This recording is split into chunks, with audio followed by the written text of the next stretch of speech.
Sean Cook, Hey, thanks for coming, man. hey, thanks for having me. Yeah, really stoked. Really stoked you're here. Yeah, I'm just gonna jump into it. Clusters of Fornication, man. you like the name? Yeah, Yeah, very interesting. yeah, Very attention grabbing. yeah. Very tongue in cheek. Yeah. Yeah. What's the story behind that? How'd you come up with that? I just thought it was a clever way to say clusterfuck. Mm. Yeah, it is that for sure. Yeah, and it fits the music, I think. Yeah. Yeah. Yeah, I can agree with that. How'd you get that whole thing started? Well, I've been doing music for a long time. I've known Ryan, God, for probably like a decade and a half or so. We used to play in same shows with like when he was a Bleak House, and I think he was in Lash 41. I'm not certain, but I know he's played at a lot of bands that we have like just kind of orbited each other. Yeah. And we were the only like dark wave or gothic type of artists in the area, so we just kind of played shows that were the same. Yeah. Yeah. Yeah, you both kind of fit that theme. Oh yeah, Where did where the synth ideas come from? Just man, part of it? man, I've been playing keyboard since I was about 14. I begged my grandmother for one when I was a kid. I was like, I've got to have a fucking keyboard, and she got me this cheap little Casio, and yeah, I started plucking around on it. Then I started getting into bigger and better things as I got older. And when I was able to work, I just like bought myself some really good ones, and I've had some nice ones over the years. But now I'm just kind of like got very small ones now, just really portable. Yeah. Yeah. And, The portability is important, especially if you're playing shows. oh, Set yeah. up and breakdown makes it easier. Oh yeah, yeah. My best friend's mom taught piano, so I learned piano from her, and my mother taught guitar, so I learned to play guitar on a Martin 12 string. But I'm rubbish at guitar, but I'm alright at keyboards. Yeah? Yeah, I guess. You just enjoy it more? Yeah. Matter of fact, all the guitar sounds that are on there are all sampled. I just like took the guitar I had and ran them through some effects, and then ran them through my sampler because it's just a lot easier. Yeah. Fucking Yeah. tuning a guitar. Yeah. Yeah, guitar, I've been playing guitar a long time, and I've always dabbled around in keyboard, and I love synthesizers. Love the sound. Oh yeah. Love the mood, you know. But I've never, I guess, just really taken the time to really learn it. It's all just fiddle farting around, you know. I grew up in South Arkansas, where everyone is kind of, I don't know, a little bit more country, and I just stood out like a sore thumb. You know, this kid, I had like this jet black hair shaved all the way around the side, wore eyeliner to school, and they just kind of gave me a wide berth. I was a town freak. What part of South Arkansas? Oh, you're gonna laugh. Smackover. Nice. Yeah, Smackover. That's very South Arkansas, and the Smackover was actually the name was actually rednecked from the original French pronunciation, which was Sumacouver. Sumacouver. Yeah, which was the Cove of Sumac, and they're like, I can't pronounce that shit. Just call it Smackover. Interesting. That's literally how they got the name. I did not know that. So I grew up in South Arkansas, and as soon as I can get up to Central Arkansas, when I was about 17, I did, Yeah. and got away from all that. And Just to come where there was more shit happening? yeah, Stuff going on? yeah. I first started in Hot Springs. I lived there for like 30 years, but there was a lot more happening there than there was in South Arkansas for sure. But there's nothing happening there like there is here. Yeah. And even here, it's kind of small compared to some other places I've been. Oh, for sure. For sure. This is definitely the hub of the area, but even still. Actually, it was just a couple shows ago, I learned that Little Rock doesn't even have 1 million people. No, I don't think it has 500,000, does it? Mm-mm. Yes, it's like a training brawl for a city. Basically. Yeah. Technically, it's not even classified as a city, which is absolutely crazy. Yeah.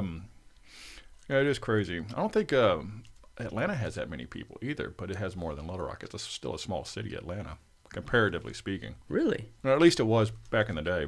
But I think of Atlanta as a pretty big hub. I think it has like about 1 million people in Atlanta, which is still kind of small compared to like New York and places like that. Yeah. Maybe it's a little bit more than Your I big, mean, big, big majors. yeah. Really though, yeah, I guess over there in the southeast, you got what, Miami.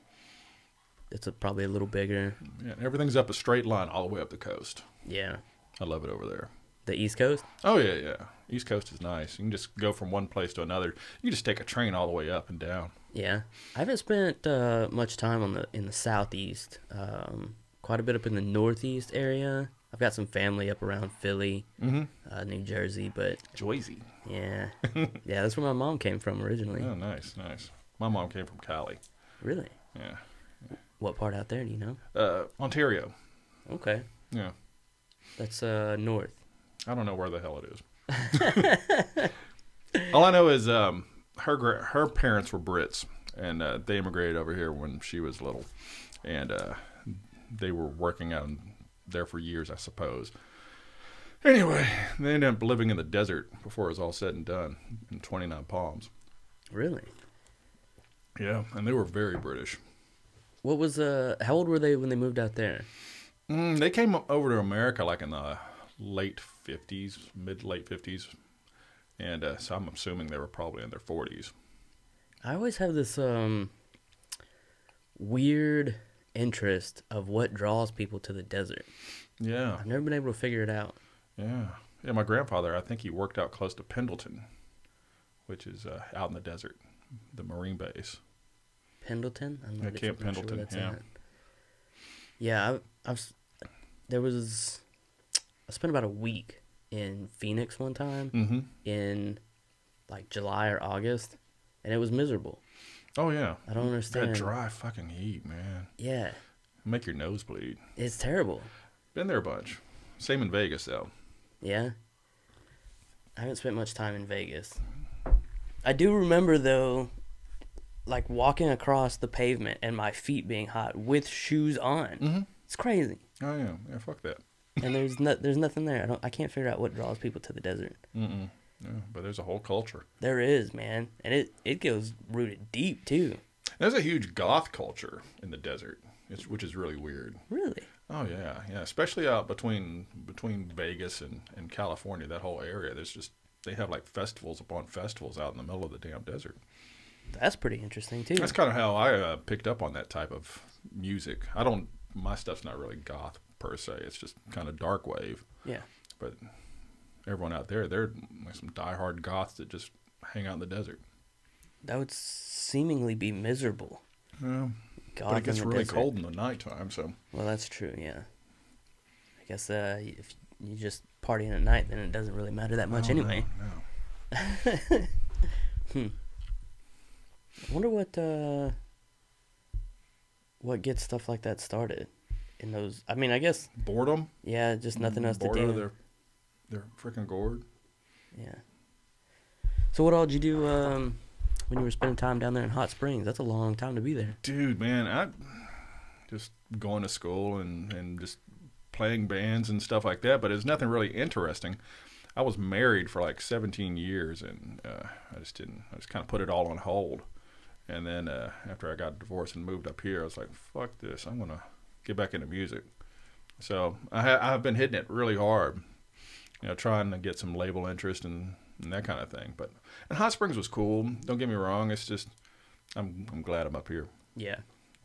I prefer it up here to there. There's more happening here. Oh, yeah. They do have a good little music scene down there, though. There's a lot of a lot of bands I know go through there. And Yeah. there's been some good bands come out of there as well. Oh, yeah, especially like through the Valley of the Vapors and, everything through Low Key. Man, Sonny and Bill and them, they're great people, and they're visionary for that area.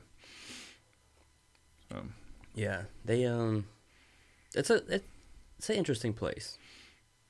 Yeah, it's kind of like everyone there is kind of weird and creepy in a very subversive kind of way. And I mean that as a compliment.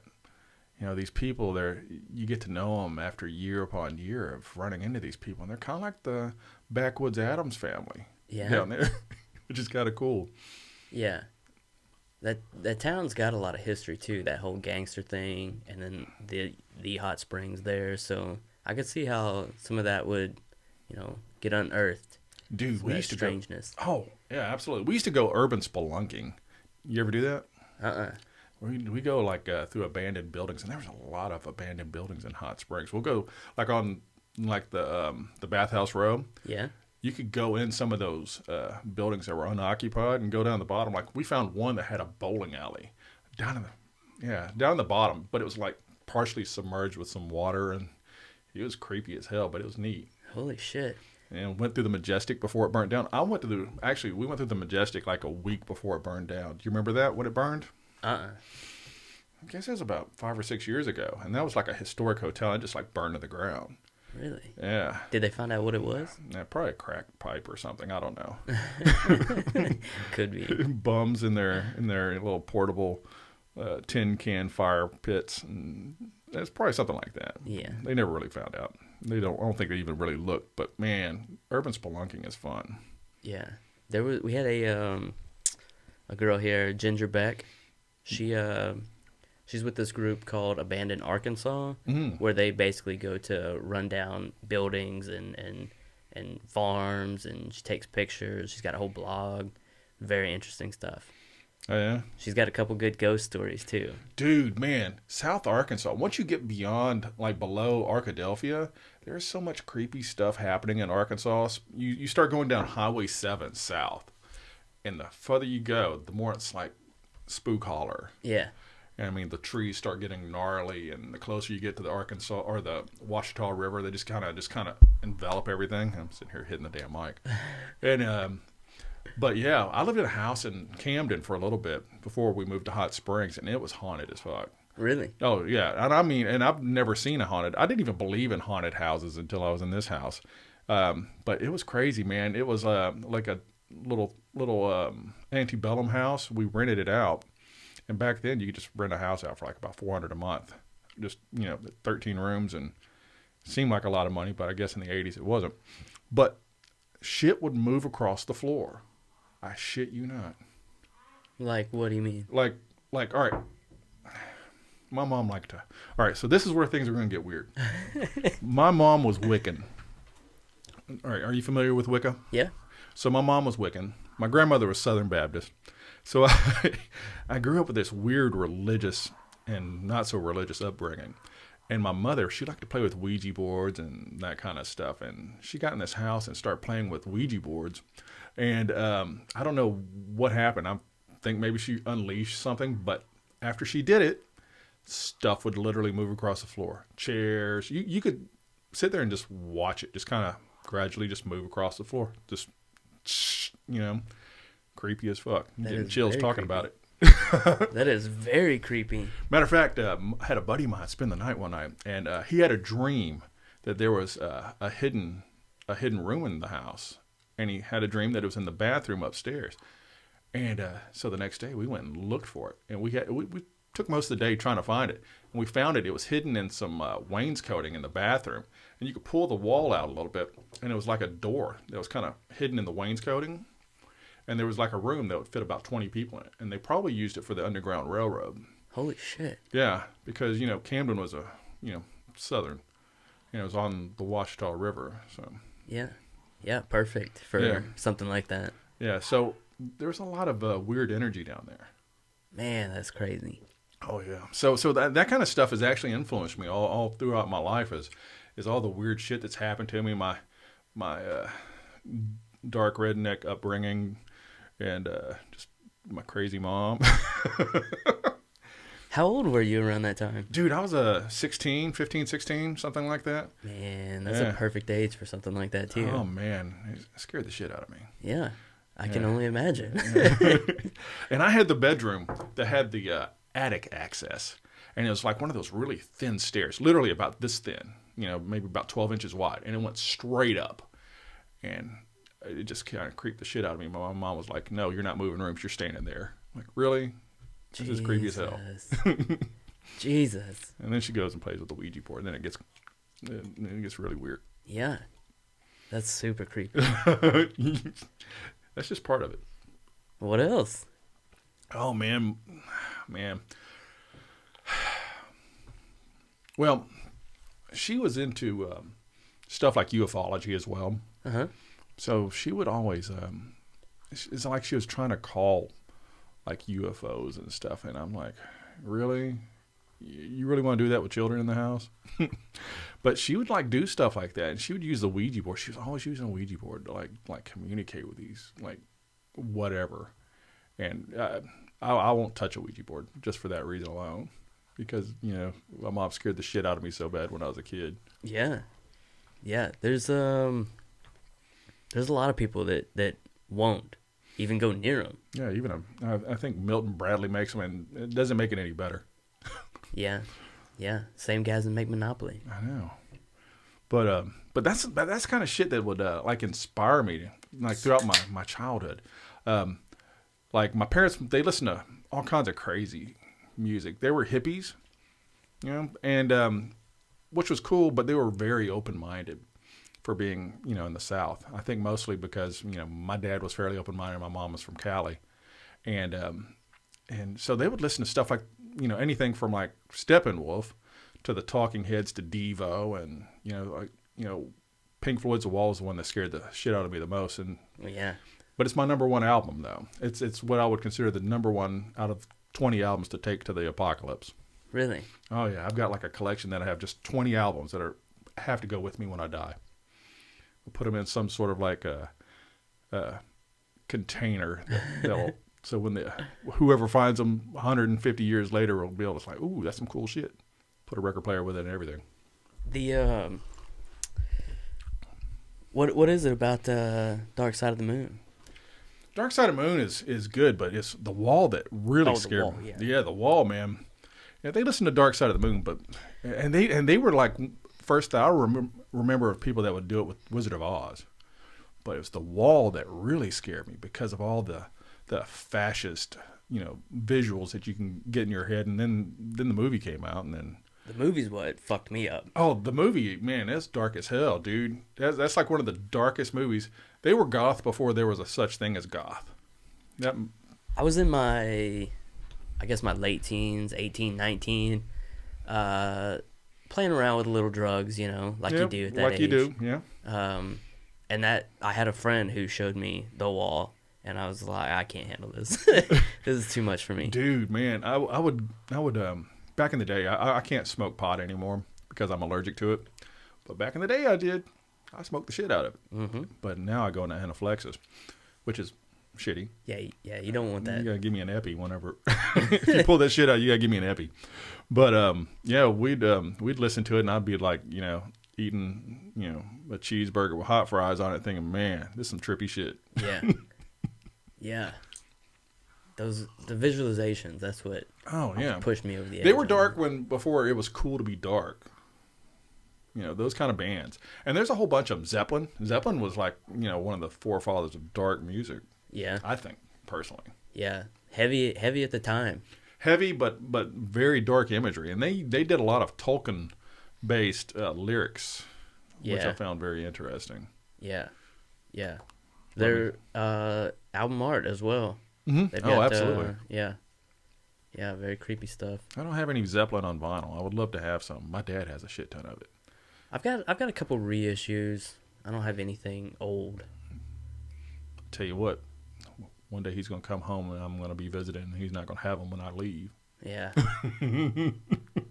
Yeah. That's how I get a lot of them.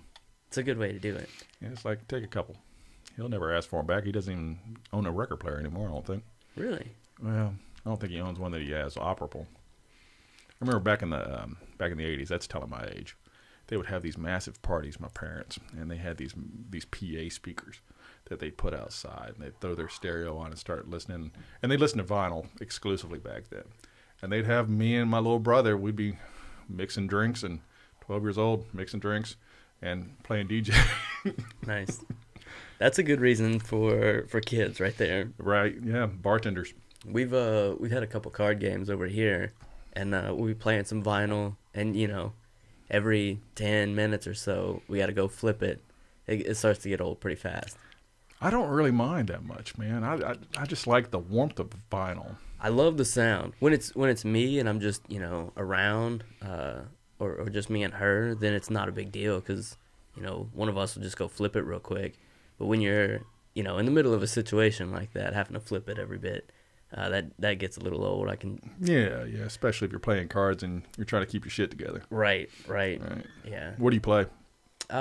Usually just like some Texas Hold'em.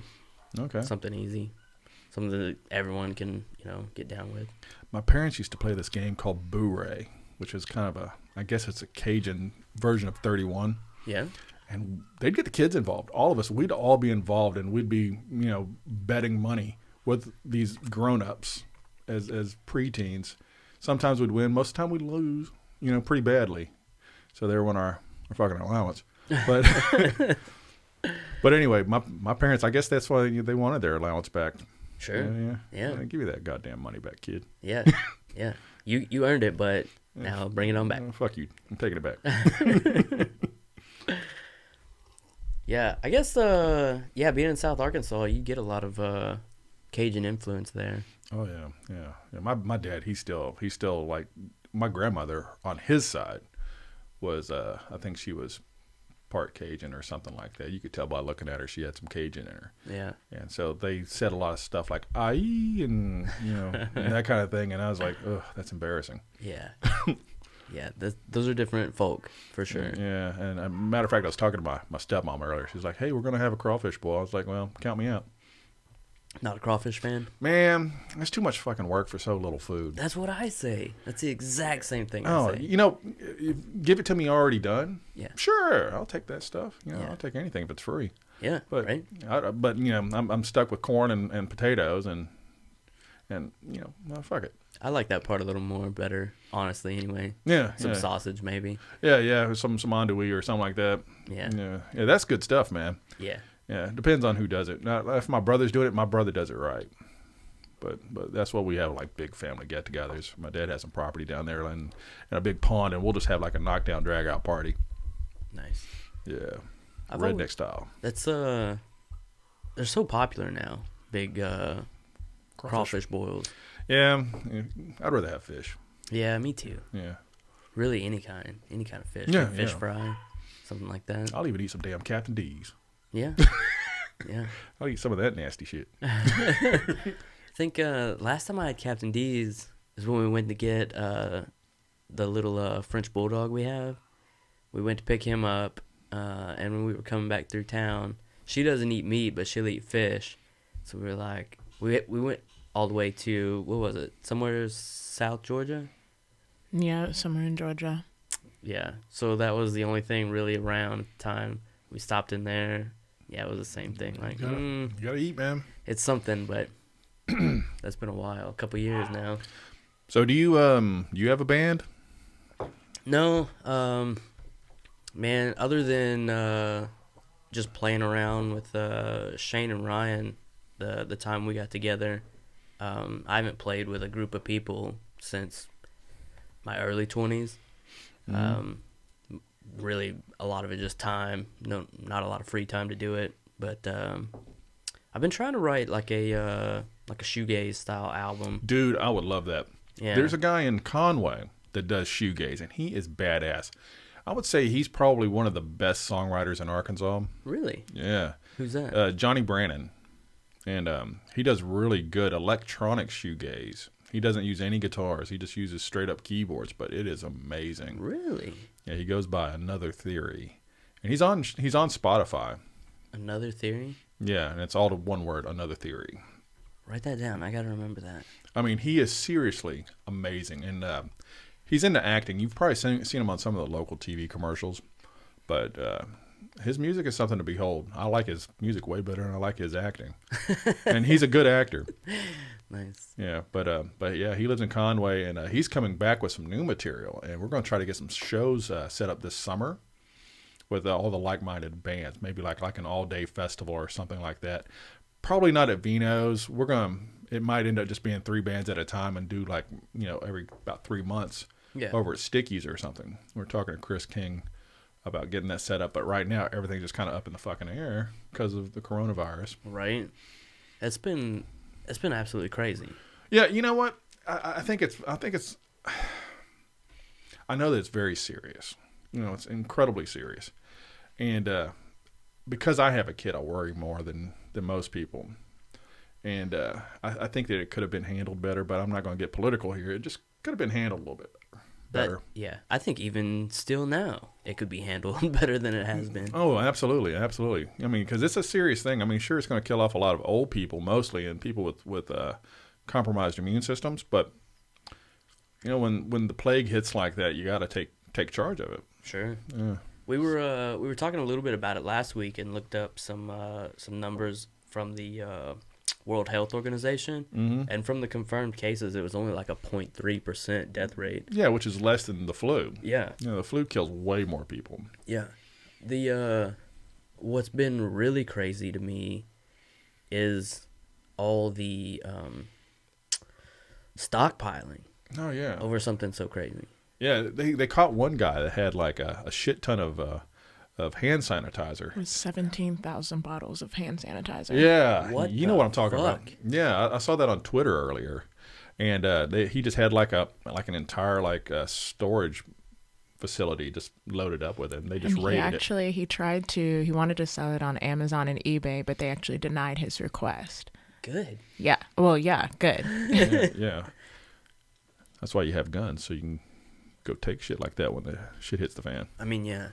That's if you're stockpiling, you better be ready to defend. Oh yeah. Especially in a crazy situation like this where it's just madness. But that makes you think about what would happen. This is just something that kills like a small percentage of the population. What would happen if the shit really did hit the fan? It would be chaos. Oh yeah, especially in places like Little Rock. Yeah. Anywhere where there's a significant group of people. Because you're going to run out of supplies so fast. Oh yeah, and gang mentality will grow like exponentially. Yeah, absolutely. It scares the shit out of me. You'll have people who will try to band together to get what they need, and then you'll have people who will try to loot to get what they need, and it's just going to be those two forces just butting heads. And then you'll have the hierarchy. It becomes like a underworld criminal body that just grows like a snowball effect. Yeah, only savage. Mm-hmm. Oh yeah, and only the strong will survive. Yeah. That's another thing that we hit on a bit last week. Was would we be able to survive in a situation like that? Yeah, it would be pretty chaotic. You'd have to get the fuck away from society. Yeah, like way away, and let it implode. Yeah, that would be That was my thing. The biggest threat were going to be other people, for sure. That's first and foremost. But then you've got to survive on your own with nothing. So you can't win either way. No. Yes. So if you can just get away and just let it all kind of work itself out, and then gradually work your way back into wherever the resources are, or find a place you can hunker down and find resources. Yeah, lay low. That's the trick, I think. Mm-hmm. Yeah, and a lot of people that are in the city, people that aren't real familiar with self-defense and stuff like that, that are just working in the city, they'll get crazy. Oh yeah, people. I mean, we're animals at the end of the day. We're gonna do what we need to survive, and then it's eat or be eaten. Mm-hmm. That's the way it works. Yeah, it's rules of nature. Yeah, I grew up with kind of the prepper mentality. My dad was kind of a prepper. Everyone in my family are kind of preppers. Not like serious preppers, not like going out and stockpiling stuff, but yeah, you're not building a bunker somewhere. No. I've actually got. Well, I've got the house I bought in Mayflower. It had a storm shelter. That was one of the selling points of getting my house. Is having a place to hunker down if I need to. But we have guns and stuff too. Yeah. Mayflower's a good spot. It's away from everything, but not well, that for sure. Did anything happen when that one came through a couple years ago? Well, actually the house I bought, it ripped the roof off the house. So it's got a brand new roof, or a fairly new roof. And that's about it. It tore up everything around it. It tore up there. I don't know if you've driven to Conway, you see on the right-hand side, there's all of those places that buildings were. Mm-hmm. And it went right through there, and that's where I live, in that area. And they just kind of vacuumed it up. There's tornadoes are something else that's just so bananas. You know what's crazy is Britain has a shit ton of tornadoes. Really? Yeah, one of the highest per capita. I didn't know that. Yeah, I had no idea either. I was curious, so I looked it up, and I didn't even realize it because you never hear about it. They never talk about it on Britcoms or anything like that. But apparently, Britain has a lot of tornadoes themselves. Interesting. You looking it up? Yeah. UK is claimed to get more tornadoes per square kilometer than any other country in the world. 30 tornadoes a year. Generally weak, with 95% classified as F0 to F1. Yeah, ours are monsters in comparison. Yeah, for sure. Wow, that's crazy. I did not realize that with them. Yeah, I had no idea. I was just curious. Did you look that up after that big tornado? Yeah. Matter of fact, I was like, man, I wonder how much tornadoes my grandparents went through. Yeah. So Maybe that's what they went to California for. maybe they just hated Britain. Or that, yeah. One or the other. The food. They probably hated the food. Well, what's funny is because my grandmother couldn't cook worth a shit, Yeah. Everything was bland. Yeah, I do believe that. I've been through there. My grandfather, he was actually Irish. But back in the 30s and 40s, they didn't have like the child labor restrictions that they do now. So he was able to go to Scotland and work as a young teen, like 13, 14. So he worked in Scotland for a number of years. So he had kind of like an Irish Scotch brogue. And he was kind of an a-hole. His name was Avalon. Yeah. And he'd be like, Sean, wake up and eat your breakfast, you shite bastard. Yeah. And just try to knock the shit out of Yeah, of course. Yeah. That's exactly what I would expect. Like fucking Shrek. Yeah, that's what they're known for. Yeah. In that area. Yeah, so I got a lot of that. Yeah. Yeah, I could imagine. So anyway, back to music. So this thing, the shadow transmission, Yeah. it's an attempt to unify all the fringe entertainment Yeah. that's coming up that didn't used to be here. I mean, it used to be real sporadic. Like that's Ryan could tell you the scene back in the day was little if nothing, and so whenever we'd find each other, we just kind of band together.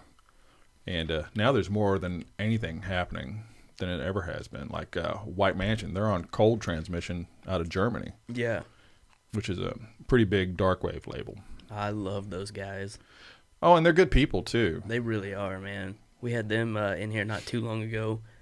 Yeah, they're so fantastic. Oh yeah. But I really love their music. I really like their take on post-punk, and it's a lot. It's fresh for this area. There hasn't been a lot of variety. It's always been, and I'm not knocking metal. I love, a lot of good metal. Mm-hmm. Good metal. I like anything done well. And I like, I'm not really big on country. I'm lying if I say I do. But even if country is good, I will appreciate it for what it is. Yeah. I won't diss it initially. But these guys, they're a breath of fresh air, White Mansion. Yeah, I agree.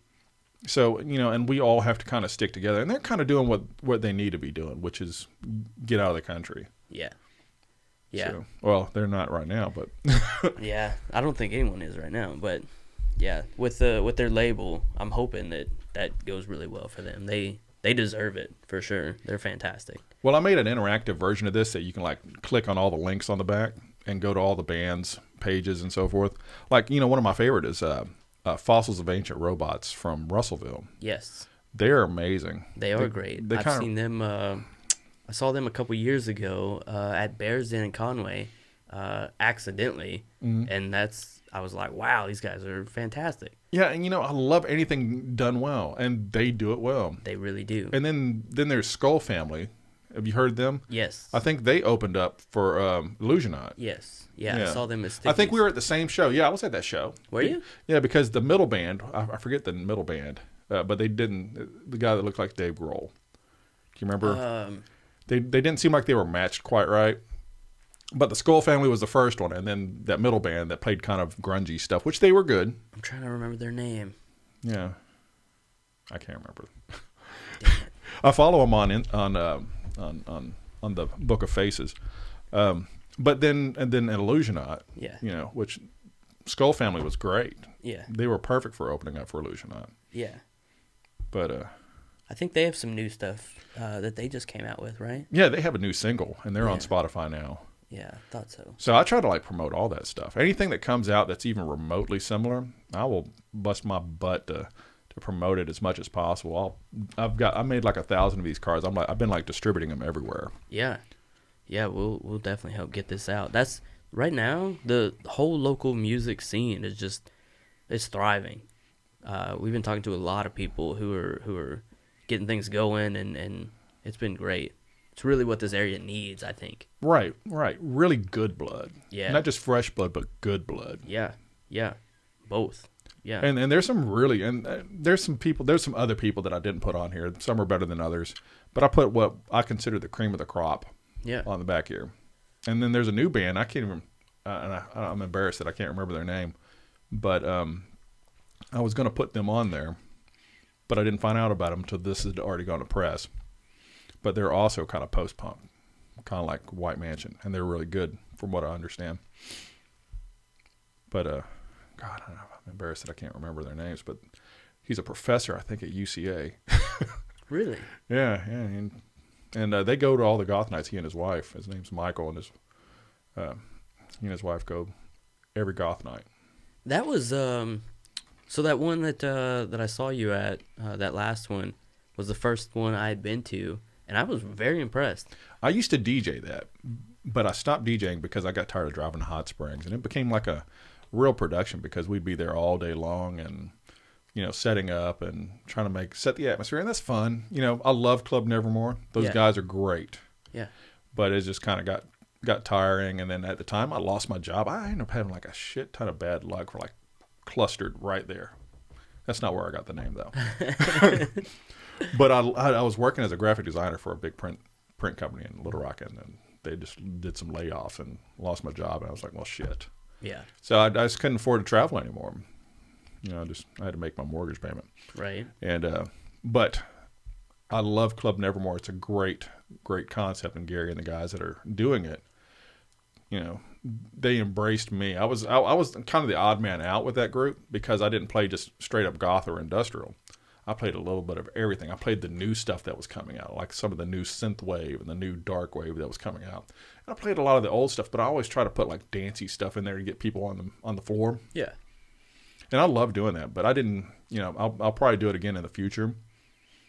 And yeah, that was one of the two I didn't DJ. Yeah. I mean, I was impressed. We had fun there. The turnout was way more than I had expected. Well, before you guys had got there was actually way more people there. I mean, it was packed. Really? Yeah, I mean, it was crazy packed. We were like, trying to squeeze up, try to get in there. Especially being all the way in Cabot, I was like, wow, this is... Well, that's the kind of thing that it doesn't happen very often. So when it does, they kind of come out of the woodwork. All the freaks come out. Yeah, that's true. That's true. So, and I mean that affectionately. Yeah. Right. Right. That's what we need, though. And this is a great way. That's one of the hardest things before I started getting involved with more people in the local music scene was finding out about what's going on. Right, and there's not been a resource. And that's what this is a resource. I have the shadowtransmissions.com is where you go, and you can actually see the interactive version of that and click on all the links. Also, it goes to all the other pages. It goes to the Facebook page, the Instagram page, and so forth, and the Spotify playlist, which has all these bands on the Spotify playlist. All the ones that have Spotify accounts. Nice. Which is not everyone. Some of them don't. Some people have a harder time getting on Spotify than others. See if you can pull that up. Shadowtransmissions.com? Shadowtransmissions.com. Yeah, it's definitely what we need. Fringe Entertainment Guide for Arkansas. It's perfect. Yeah. And it goes to the Instagram. Do you try to hit just the whole state, or you just try to concentrate on a single area? Right now, because it's a grassroots type of thing, I'm hitting wherever I happen to be at the moment. Like, first day I got these out, I obviously went to Control, and I went to Ben Around and set them out there. And I'm sending some to Dusty so he can put them out in Fayetteville. Nice. He doesn't know it yet, but he's getting them. Surprise. So Dusty, if you're listening, you're going to get these in the mail, buddy.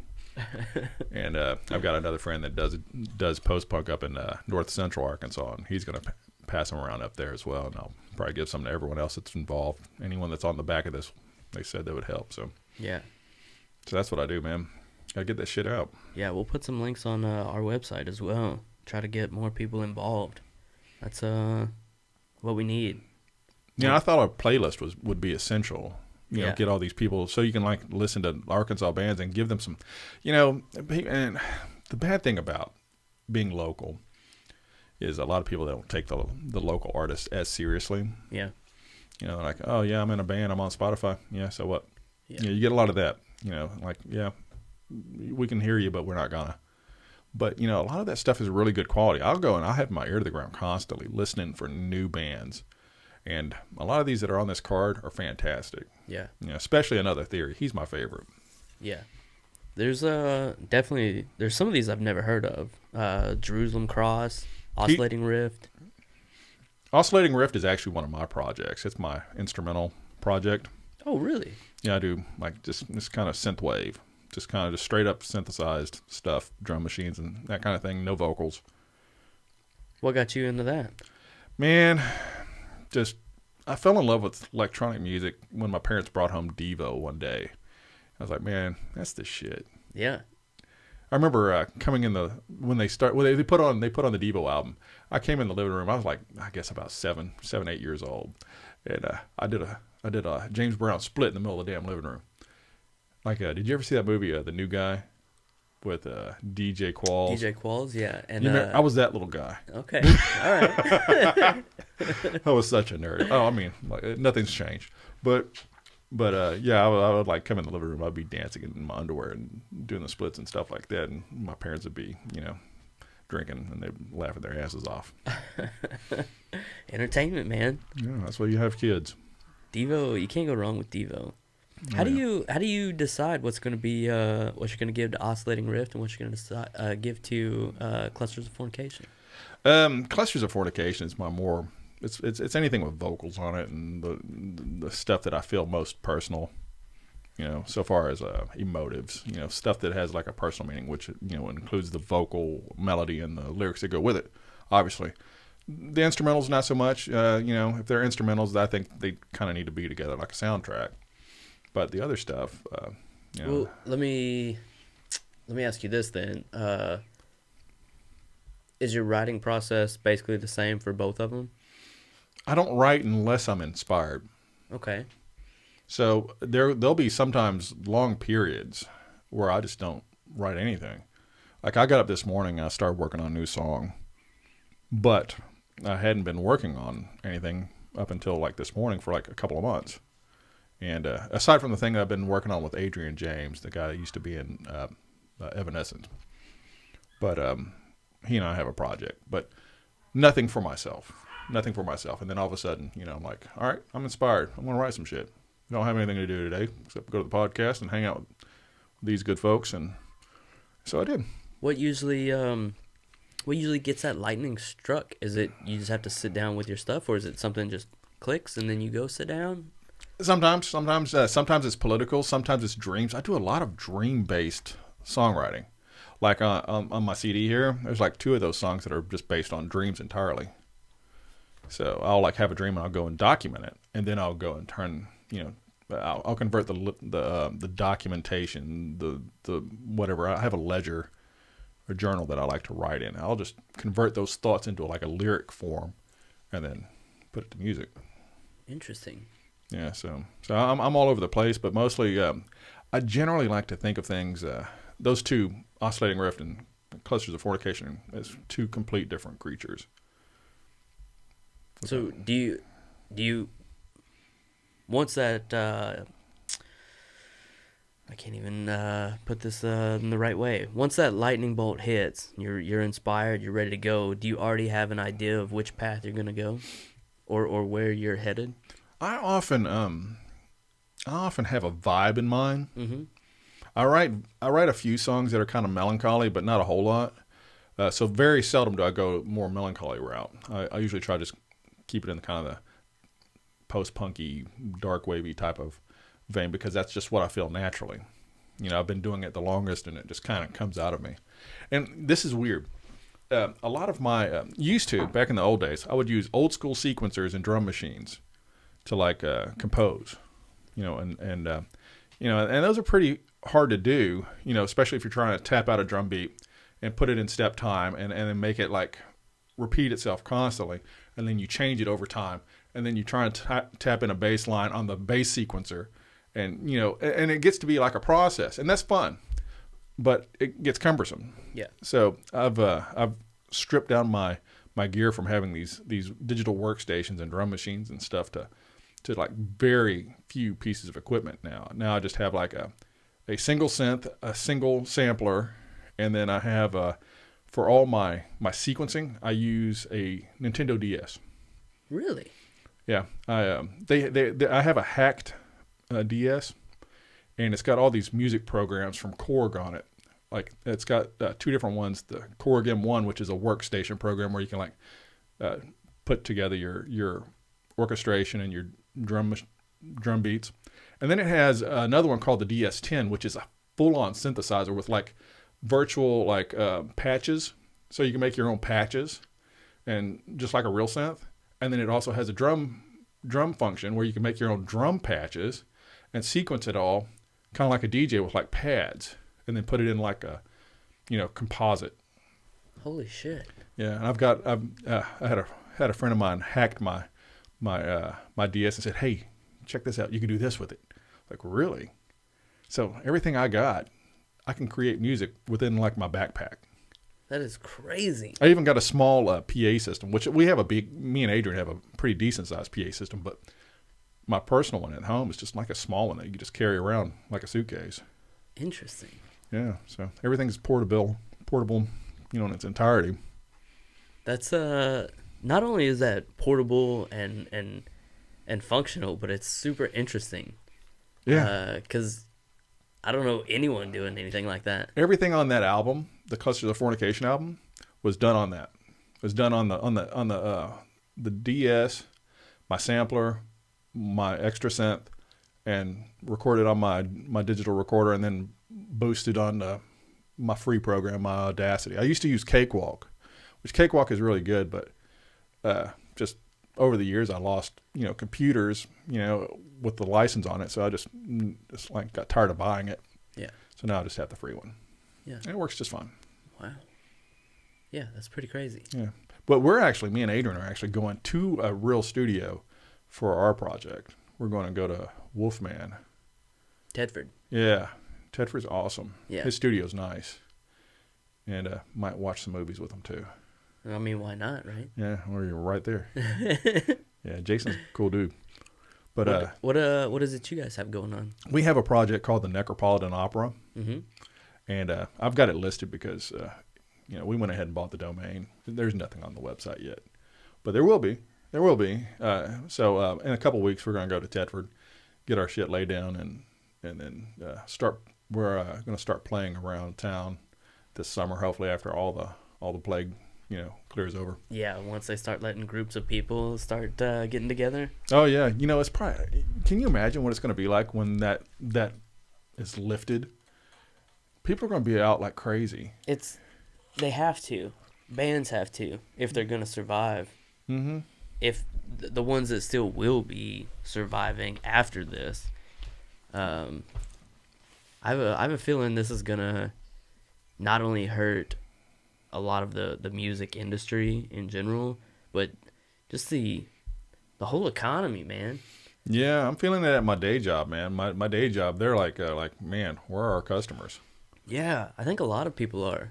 Mm-hmm.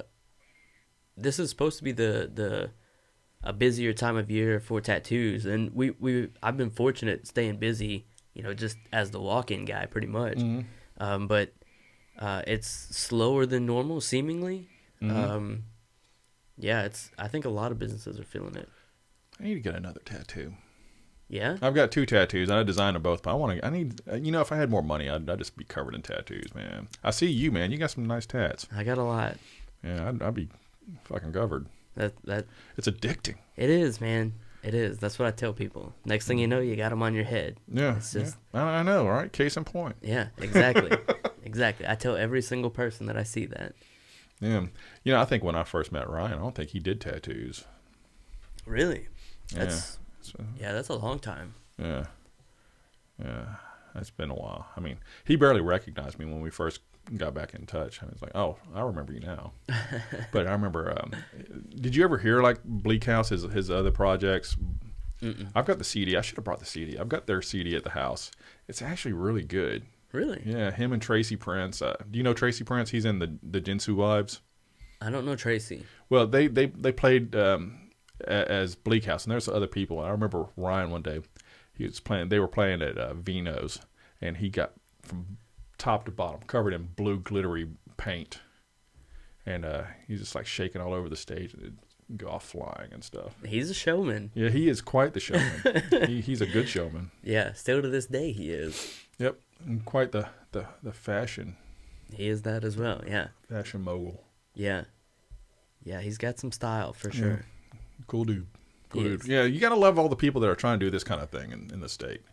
You got to embrace it. And there's a girl. Her name is Jessica Poe. We call her J Poe, and she's not really part of the community so far as she is, but she isn't. She's part of the spectator part of the community, but she's kind of taken to like documenting everything, like the secretary of this entire underground fringe society. So she goes to all of these events. She comes from Fort Smith, and she goes to every single one, her and her boyfriend, and she takes pictures, and she is amazing, and she documents all the goth stuff, all the burlesque stuff that happens in the state. And people like her, got to give them props for like supporting the scene. Yeah. And there's not enough of them, honestly. Too many of them are kind of lackluster. You gotta, I feel like you have to really embrace it, with as much passion as you can, and let these local bands and these local people that are in burlesque troupes and stuff, let them know that you love them. Yeah, for sure. Well, there's some really great ones around too. Oh yeah. We had a couple ladies from Grit and Grind. Lewd Awakening. Oh yeah. That's it. Oh yeah, Starsha and no. No, these are like Sam Fox. Oh yes, yeah. That's her real name's Starsha. Yeah, her and I know who Starsha is. That's oh, not maybe the same maybe not. person. Maybe yeah. I think I know I'm who confused. Starsha You're right. is. But that's not. Yeah. I don't know Starsha who that is. Hokanui or whatever. Starsha. Starsha's OG. She's from Hot Springs. That's right. Yeah. You're right. Well, see, that's how I met a lot of those people. I think it's like Brittany and them were like in the one you're talking about. That I think Lewd Awakenings. They're like based in Hot Springs. Right. That's with Doris Knight and. Am I correct? Doris Knight and. Doris Knight is. I think she's part of a different troupe, but that's kind of the same. I would say the same age of troupe. If you get what I'm saying, and yeah. So funny is because so many of those troupes have kind of like started off in the same one, and they kind of splintered into different troupes, so it's hard to keep up with them anymore. There is that. So I apologize for my inability to keep them straight. But there are some of them are super fantastic. Oh yeah, and I think the burlesque isn't bona fide art form. Yeah, absolutely it is. From the shows I've seen, I can tell you that they prepare as much, if not more, than most bands that you see. Oh yeah, they work their ass off, and it's quite a show. Yeah, it is. Everything that they do is can definitely be defined as art for sure. Yeah, it's not like your typical, and there's nothing wrong with typical stripping, standard stripping. There's nothing wrong with that. There's an art to that as well, because you have to have some hellified muscles to do some of those moves. Yeah, you got to put in some work to really be good at that. But it's almost like burlesque is almost like a vaudevillian type of package that's really nifty. I think it's kind of a novel but beautiful art form that it puts it in a different perspective. I can tell you a little history about burlesque. Good. I was a burlesque dancer, so nice. I had to know a little bit of history. And burlesque actually started because back in the day when men used to play like women's roles and like Shakespearean plays, women wanted to be a part of those plays, and nobody would let them because they were like, no, this is a man thing. And so they were like, well, how do we do this in the most womanly form? And so they started to just do these in scantily clad. The G-string was actually made specifically for burlesque so that they can do these like male roles and all these male plays in the most feminine way possible. And that was their political stance. And that's how burlesque started. It's a beautiful thing. The G-string was made so that women could be more feminine. Well, no, the G-string was made specifically for burlesque. Like, it didn't start as a fashion statement. It was made specifically for these women in their burlesque moments. Interesting. Very interesting. The more you know. Yeah, there you go. Yeah, all of that needs more light put on it. What we got going. Thanks in the for area. enlightening us. Of course, I have more facts, but that's the beginning. What more facts? Oh, God, who do you want to ask? There's different forms of burlesque. There's straight strip, which is when there's not much of a story, because if you watch a lot of burlesque, they often tell stories. So because burlesque is supposed to be a political movement, or it started as a political movement, and so there's different categories like straight strip, which is just you taking your clothes off. Then there's like some sort of ballet form. I honestly don't remember all of the names of the burlesque. But there was, I don't know. There's a lot of forms of burlesque. But when you said straight stripping, I think there's a difference between like what you do in the club. Right. Yeah. And then there's straight stripping on the stage. But even that usually has some sort of production behind it. It's just usually not used for storytelling. It's just meant to be hot and sexy. Very good. The more you know, I guess. Yeah, the more you know. I don't know anything about any of that. That was my world for like 4 years. Very nice. Very nice. But yeah, those ladies, they're pretty great. They're the ones that I've met too are really great people. Oh yeah. They're all very cool people. Yeah. But all of that and as well as that needs as much light, I think, shown on it as everything else we have going here. Yeah. I think more people are actually prone to go to burlesque than they are to other stuff, simply because, nudity. Sure. Titties. A lot of people like titties. And, so it's a lot easier to market. And a lot of those people, they have really good marketing for their projects. Like True Grit and Grind out of, what are they, Fort Smith? They really market the mess out of their stuff. They really, beef it up, let people know that it's coming. And I hadn't had the chance to see them yet, but I hear they're pretty awesome. Yeah, I haven't seen them either. Yeah, I definitely need to. Hopefully, we got to get more word out for stuff like this. We just got to get more word out for everything. Everything. I mean, it's just about embracing the scene and just boosting it as much as possible. Let people know that it's actually viable and it's here, and these are artists, every one of us. Yeah, I agree. That's this is a great way to do that. Did you find? Did you go to the website? Yes, it's up right now. Oh shit, there it is. Yeah. Yeah. You can see my action figures I'm making right now. What is that about? That's for me and Adrian's project, the Necropolitan Opera, and those are actually freshly pulled from the molds. Those are called. You know much about like bootleg action figures?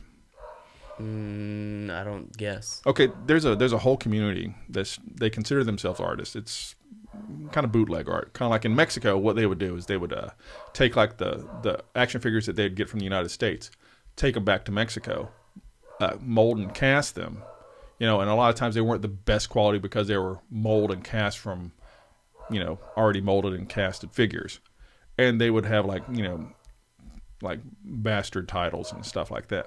And it's kind of the same principle.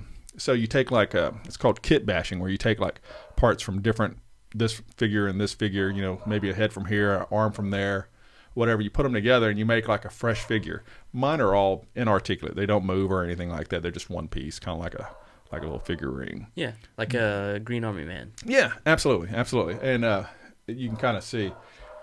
But anyway, I figured it was a good marketing scheme. So what we're going to do is we're going to give away we're going to sell the figure in packaging, and then with the package you'll get like the download code for the album. Oh, nice.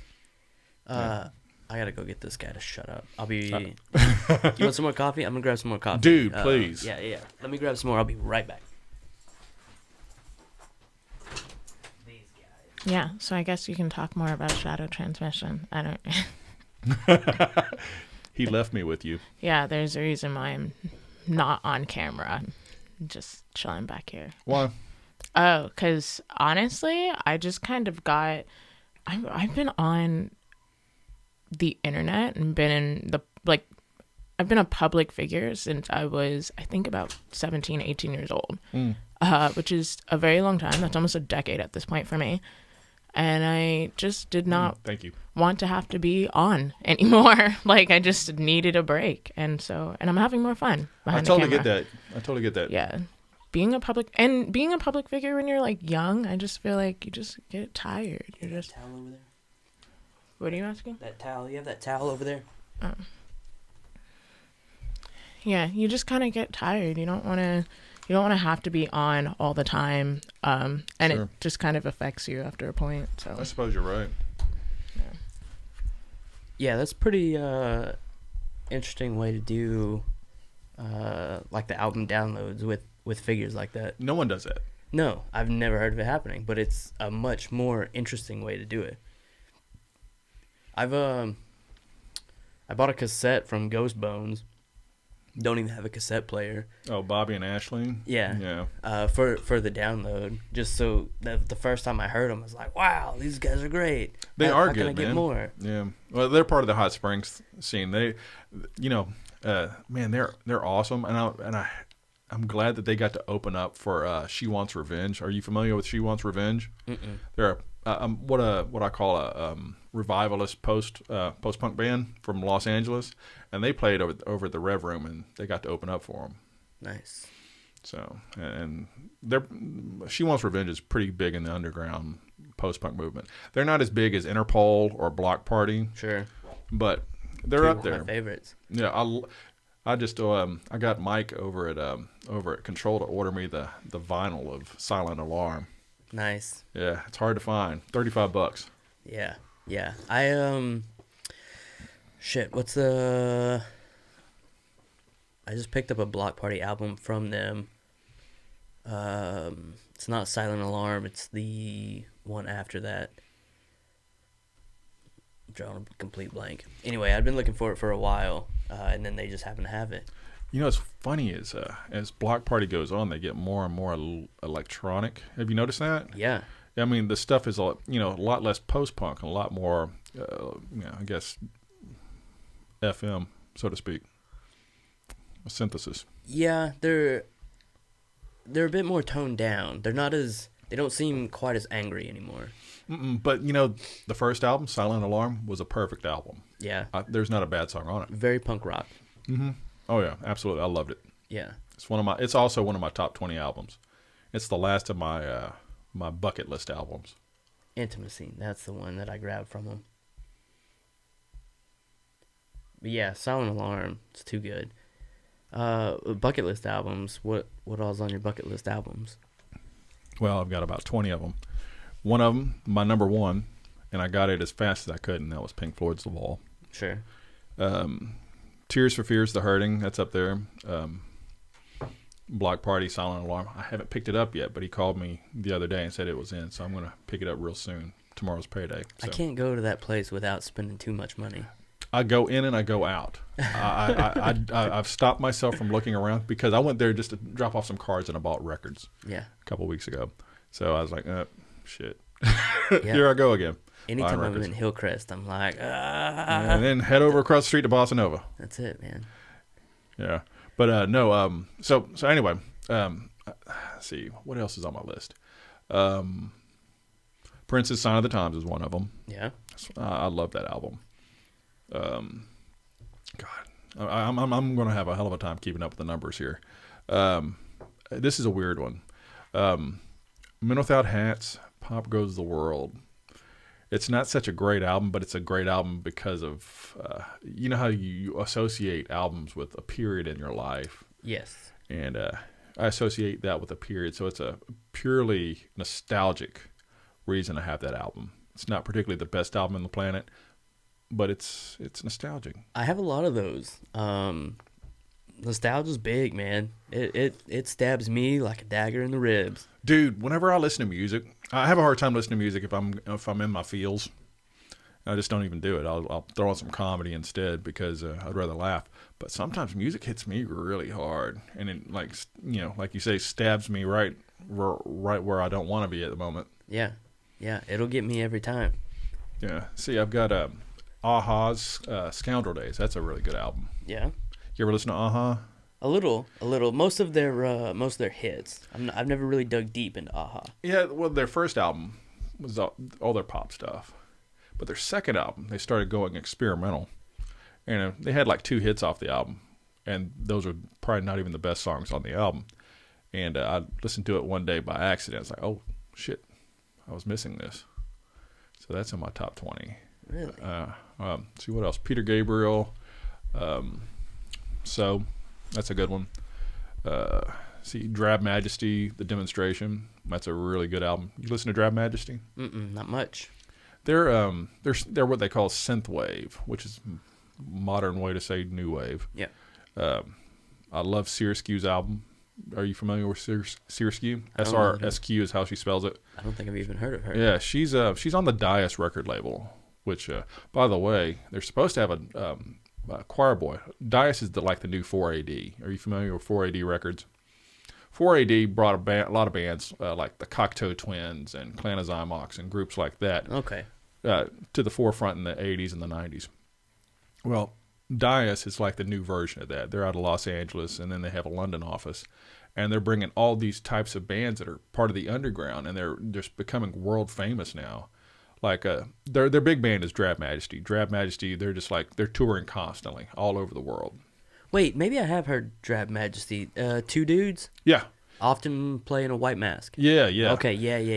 Yeah, I do yeah. like those guys. Yeah, those guys are badass. And it started out as kind of just a one-man band, and then it kind of broke into like a duo. Yeah. And they're like the big thing for they're like Dias Records is bread and butter right now. But then they have all these other bands like Cold Showers. Have you listened to Cold Showers? Mm-mm.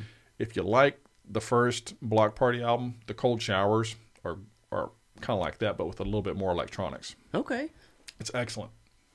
But they have a lot of bands, and then they have a band coming next month, I think, called Choir Boy, and they're going to Vino's. So anyone that's into the underground should go to that. Choir Boy at Vino's. Yeah, I'm trying to think. I don't have much signal in here. See if you can find a date on that. Vino's, they've got a lot going here lately. I love Vino's. I'm very excited. We did a goth night over there for Club Nevermore, and it was probably the biggest one we had, next to the one in Sherwood. And I mean, it was wall to wall, and it was sweaty. So we went to that Punks for Paul's event, I guess a couple months back, and it was super packed. Bunch of metal and pop punk kids. It was so fantastic. Just seeing that place with that many people just feels good, you know? April 22nd. Wednesday, April 22nd at Vino's. And they're Choir Boy, they're kind of like the Smiths meets early New Order. Nice.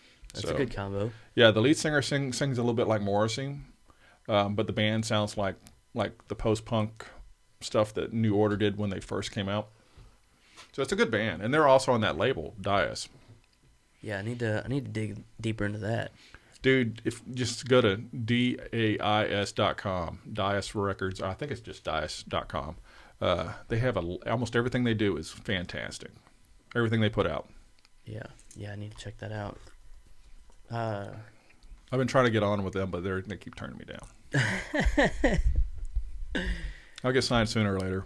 Yeah, eventually, right? Yeah, I've got a Clusters of Fornication song on a international compilation right now, for Sideline magazine. It's a big gothic industrial post-punk magazine out of Belgium, they put every couple of years they put out a compilation called Face the Beat, and I was out of 1,800 submissions, I was one of 80.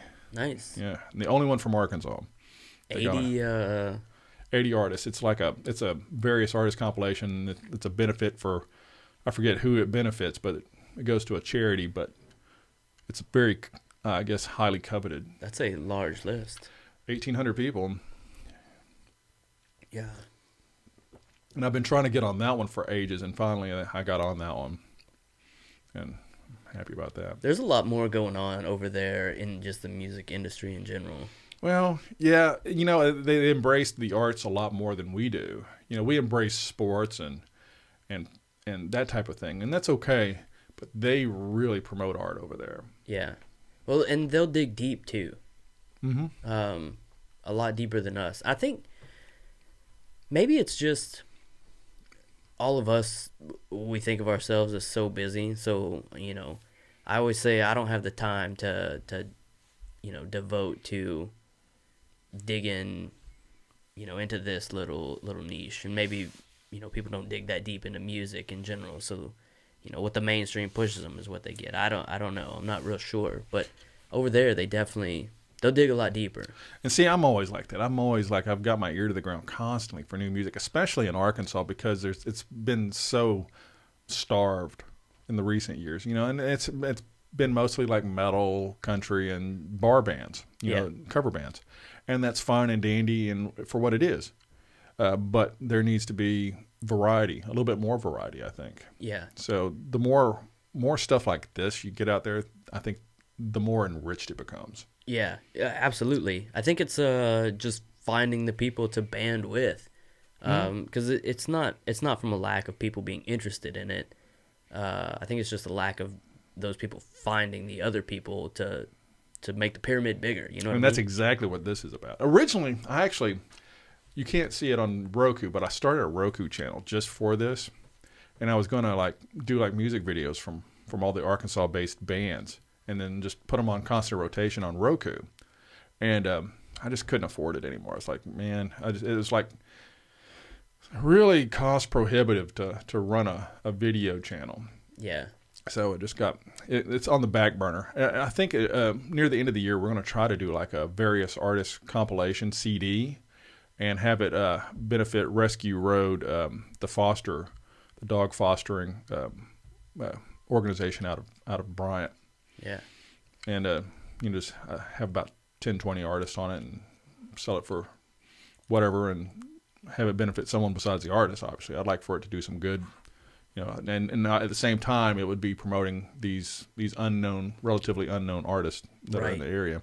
Right, that's a great way to do it. Not only does it help things like that, like a dog rescue, which who doesn't love that, right? Right, absolutely. You're a dog guy. Yeah, I'm a dog guy.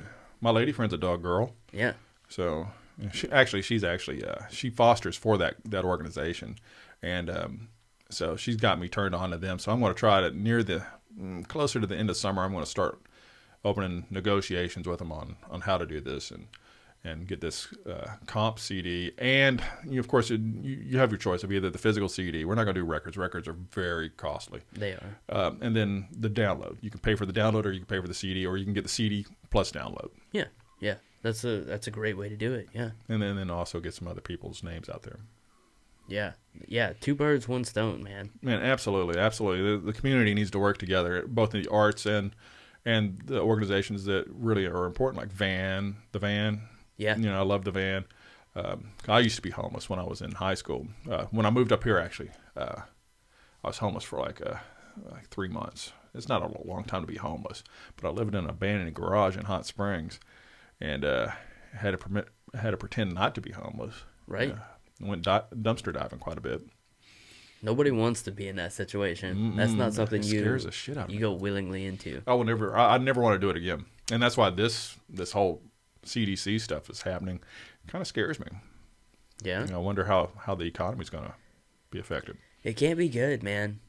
It can't be good. The deeper it gets, the more I'm a little worried about it, and I don't get real worried about much. I try not to let too much get to me, and I worry less about the the virus and the situation there more than I worry less about that than the panic. People's panic. The all the people buying the hell out of toilet paper and hand sanitizer. That's ridiculous. Yeah, people are scary. It's a good damn thing I had a lot of toilet paper to begin with. Yeah, that would be we're good because we don't have. There's only 2 of us. Yeah. Luckily. Yeah, people. I don't know, man. People are crazy. Yeah, especially when the herd mentality hits. That's it. That's the big thing. The fucking herd mentality. Lemmings. Jumping off the cliff. Just one by one. What's your take on it? On the coronavirus panic, I am not so scared of the virus, but yeah, I'm definitely afraid of the panic just because, like, I didn't realize just how crazy it was until I went to the grocery store and I was like, that's what a shelf looks like when it's empty. Okay. Wow. Let me go get mac and cheese. Like, I wasn't even thinking. And then I'm looking at the mac and cheese. I'm like, there's like no mac and cheese here. Bitches be tripping. Yeah. I'm like, what if I actually had to just like eat? Like, what if I actually needed groceries that day? Like, not in like a hurry, like, let me get everything. But I don't know. Everybody else is freaking me out more so. I always keep certain things in my house, but, in case the shit hits the fan, Yeah. dry beans and dry rice will get you through. Yeah. There was a time where I was on hard luck, and those were the only thing that got me through. Take $3 to the grocery store, buy a bag of rice, and bag of beans, and make it for a week or 2. it take you all damn day to make the beans. Yeah, it does. It's I like it though. I like starting beans from the dried like that. You notice how this conversation has evolved to food now? I mean, it's one of my favorites. Yeah, you can't go wrong with food. Amen to that, man. I like to cook a lot. Ditto. What are you good at? That's a hard question. I try to do a little bit of everything. I try to do new stuff when I can. I try to get a little weird sometimes. Is he good? Yes, very. Daps. Yeah, I try. I like doing new stuff. I like trying to find new stuff to do. You go on Pinterest? No, I probably should. I watch a lot of cooking stuff when I have the time to. Cooking porn? Yes, it's my favorite. Dude, man, I can't watch that stuff. I get hungry the entire time. But yes, I'm with you on that. I love it. But I can't. I'm already a 2-ton honey bun. I can't. I get angry because I can't taste it. Oh man, I like to cook too. One of the first things I cooked for my lady friend when we first got together was chicken biryani. I love Indian food. Yeah. She says I do pretty decent at it. Nice and spicy. She likes shit spicy. Yeah. So I'll throw down on some chicken biryani or some kind of like something like that. I make her all kinds of stuff. Chili. I made her chili one time. She doesn't eat like red meat, but she'll eat like ground turkey, and I've been doing that for years anyway. So I'll make her ground turkey chili, and it's the bomb. Yeah, like a good chili, man. Oh my god, yeah. Anytime. But I'll cook constantly. I cook for my kid constantly. I mean, I'm so not cool. I'm really not cool at all. I'm just this dad that likes music a lot. And everything I do, my van, it's not cool. I drive a freaking mom van, a soccer mom van. I need to put like Karen stickers all over the back of it or something. But I'm like anti-cool. But I love music so much. But I do all this stuff. I have this other life as a father and a responsible adult, that pays a mortgage, that takes his kid to school and that type of thing. And then I have this guy that likes to do music whenever the weeks that I don't have my kid, when my baby mama has her. And I'm always, constantly doing something. I'm hyper creative. And, but so there's this duality of who I am, boring guy. And then the guy that does music and still boring, but I do music. It's all hats, man. All different hats. Kind of like Ryan. That guy's got a lot of hats. That too. guy's got some hats. Yeah. I got a hat like his kind of, but not because he has it, but I've had it forever. I was like, I was going to wear it one day. I was like, oh shit, there's Ryan. I can't wear it now. I always try to wear a hat because I'm bald. You have this head of hair. No, dude. I've got like a UFO patch where the mothership took off. Yeah. And it's starting to show, but I just kind of like spike it up so no one, and I'm tall, so no one really, I'm doing this so no one can see. It's all it's a mirage, man. Tricky. See, look. You see that shit? I gotcha. Yeah.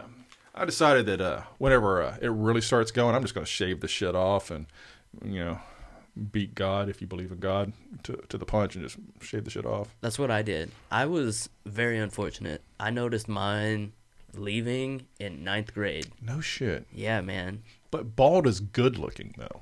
There's something dignified about being bald.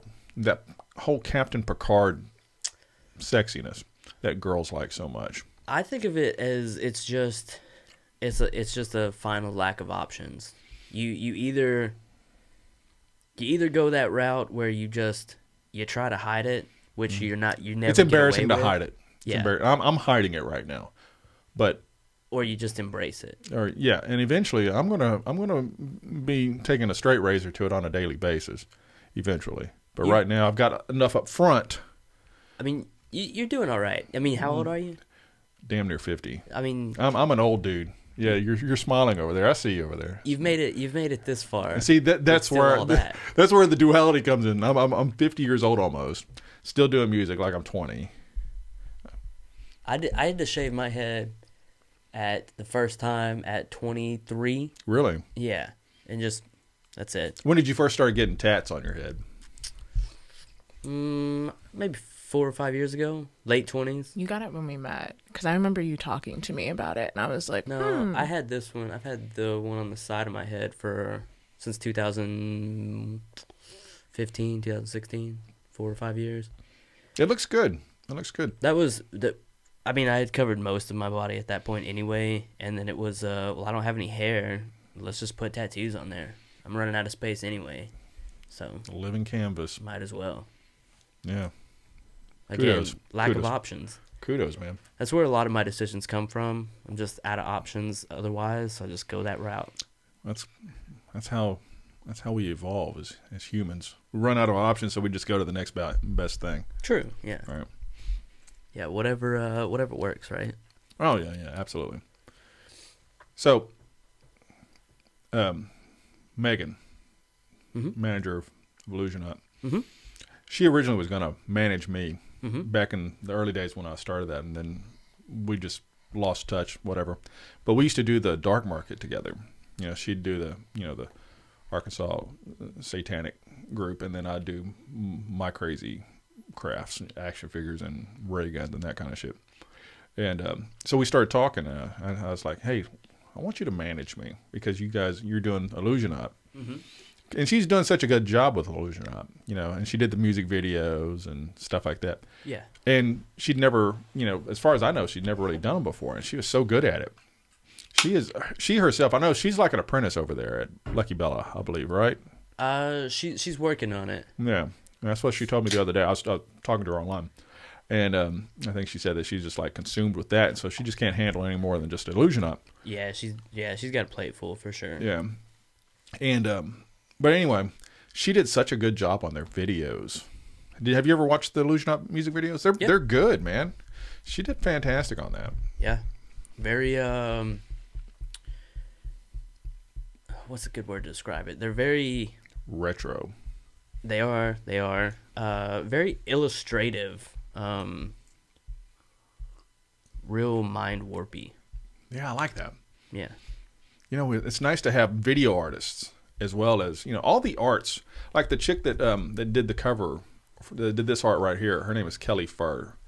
And she has like ferocious art or whatever it is on Instagram. Yeah, I know Kelly. Yeah, she's also one of those really essential members of this of our like group of people that are trying to do something. Yeah, she's at a lot of shows too. Right, almost all of them. That's how I first met her, was at an Illusion Art show. Yeah. And anyway, so she did that. Actually, I did the graphic design, but she did that. That's the piece right there. And she's probably one of the best artists I've ran across in Yeah. Central Arkansas. She's fantastic. She is very good. That's just one of those things where you like get all the resources you can, pool them, and then do something fantastic with it. Yeah, yeah. There's a friend that we've had on here a couple times, Hayden. He does photography and videography. He shot a couple music videos for some pop punk bands around. There's several of them I know that are doing some good music videos, and getting some of their stuff out. Not quite in the same realm, but still, stuff going on. I like to research. I'll watch, like, I remember growing up, MTV was fresh, and it was nothing but music videos back in the day before they started putting all the reality shows and stuff on it. Mm-hmm. And there was an art to making music videos. And a lot of the times, those record companies would only give the artist $5,000 a video. And they had to make that $5,000 go a long way. And that included travel and, and they actually did it with real film back then. They didn't use like VHS cameras, like they started trying to do in the 90s, and then now everything's digital. But there was an art form because they had to take nothing and turn it into something. And you got to appreciate that. And that's what I've been trying to do. I do I work on, whenever I'm doing music videos, I do them with a $0 budget and just kind of go by the seat of my pants to the best of my ability.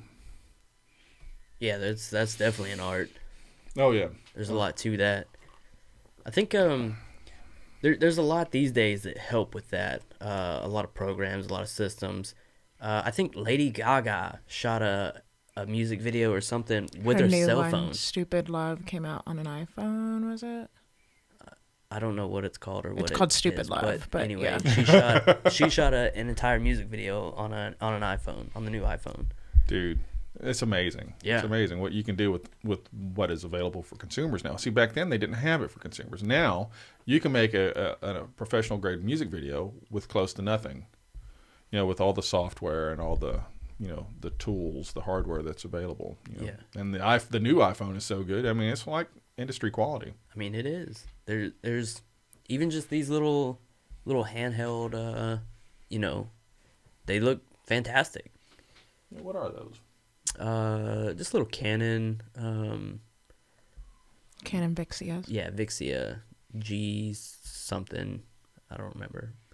But I mean, even something like that, you could shoot, crazy stuff with. And like the GoPros, I've got a little GoPro. It's an old one, but it's fantastic, as long as you don't mind fisheye.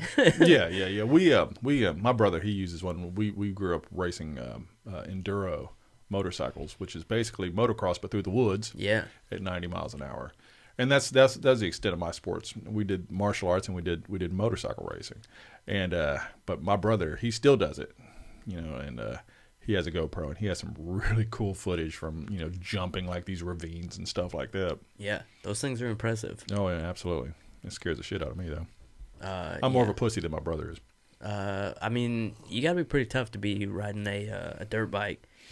Oh yeah, that quick through dirt trails. Man, we used to do it. I remember one time we were racing through the woods and I hit the stump and my brother had just taken off and left me. I hit the stump and it was daylight. When I woke up from hitting the stump, it was night. And I'm sitting there in the middle of the fucking woods. And I'm like, wow, where the fuck am I? And I had to like drive at like 5 miles an hour, not hit a tree, all the way through the trail, try to find my way home. Yeah, it's crazy. Yeah. I rode dirt bikes with my cousin growing up. We wiped out a lot.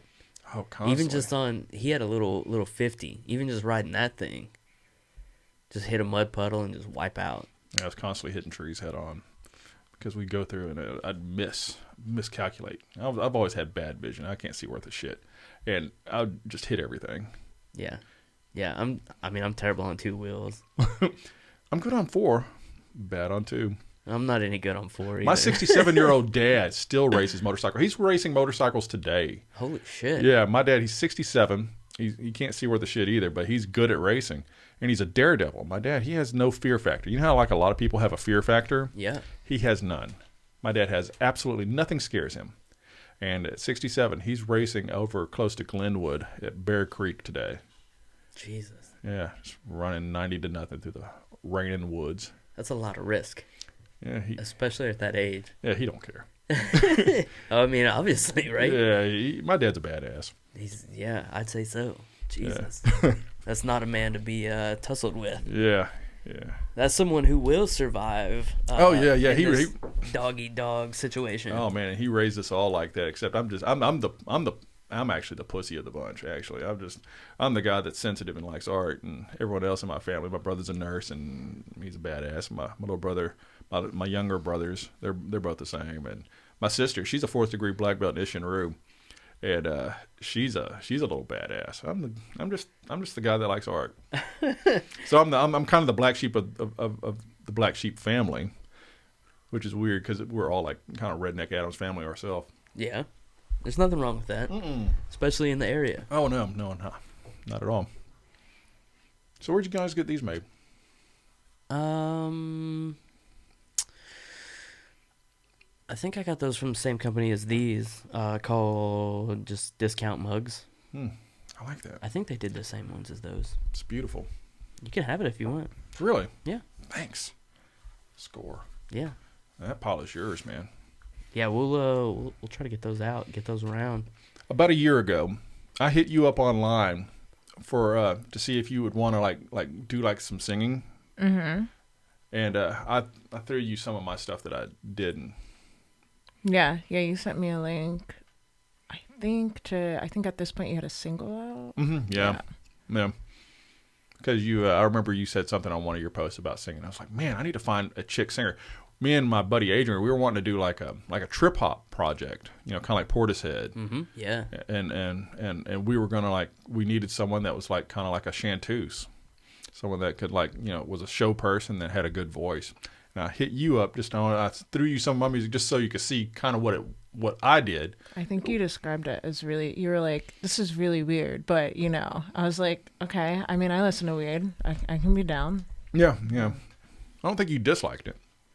No, I think I said I liked it. I just remember you very vividly describing it as something like, you're like, I think you said your name of the group was weird at the time. You said something was weird, and I was like, what am I getting into?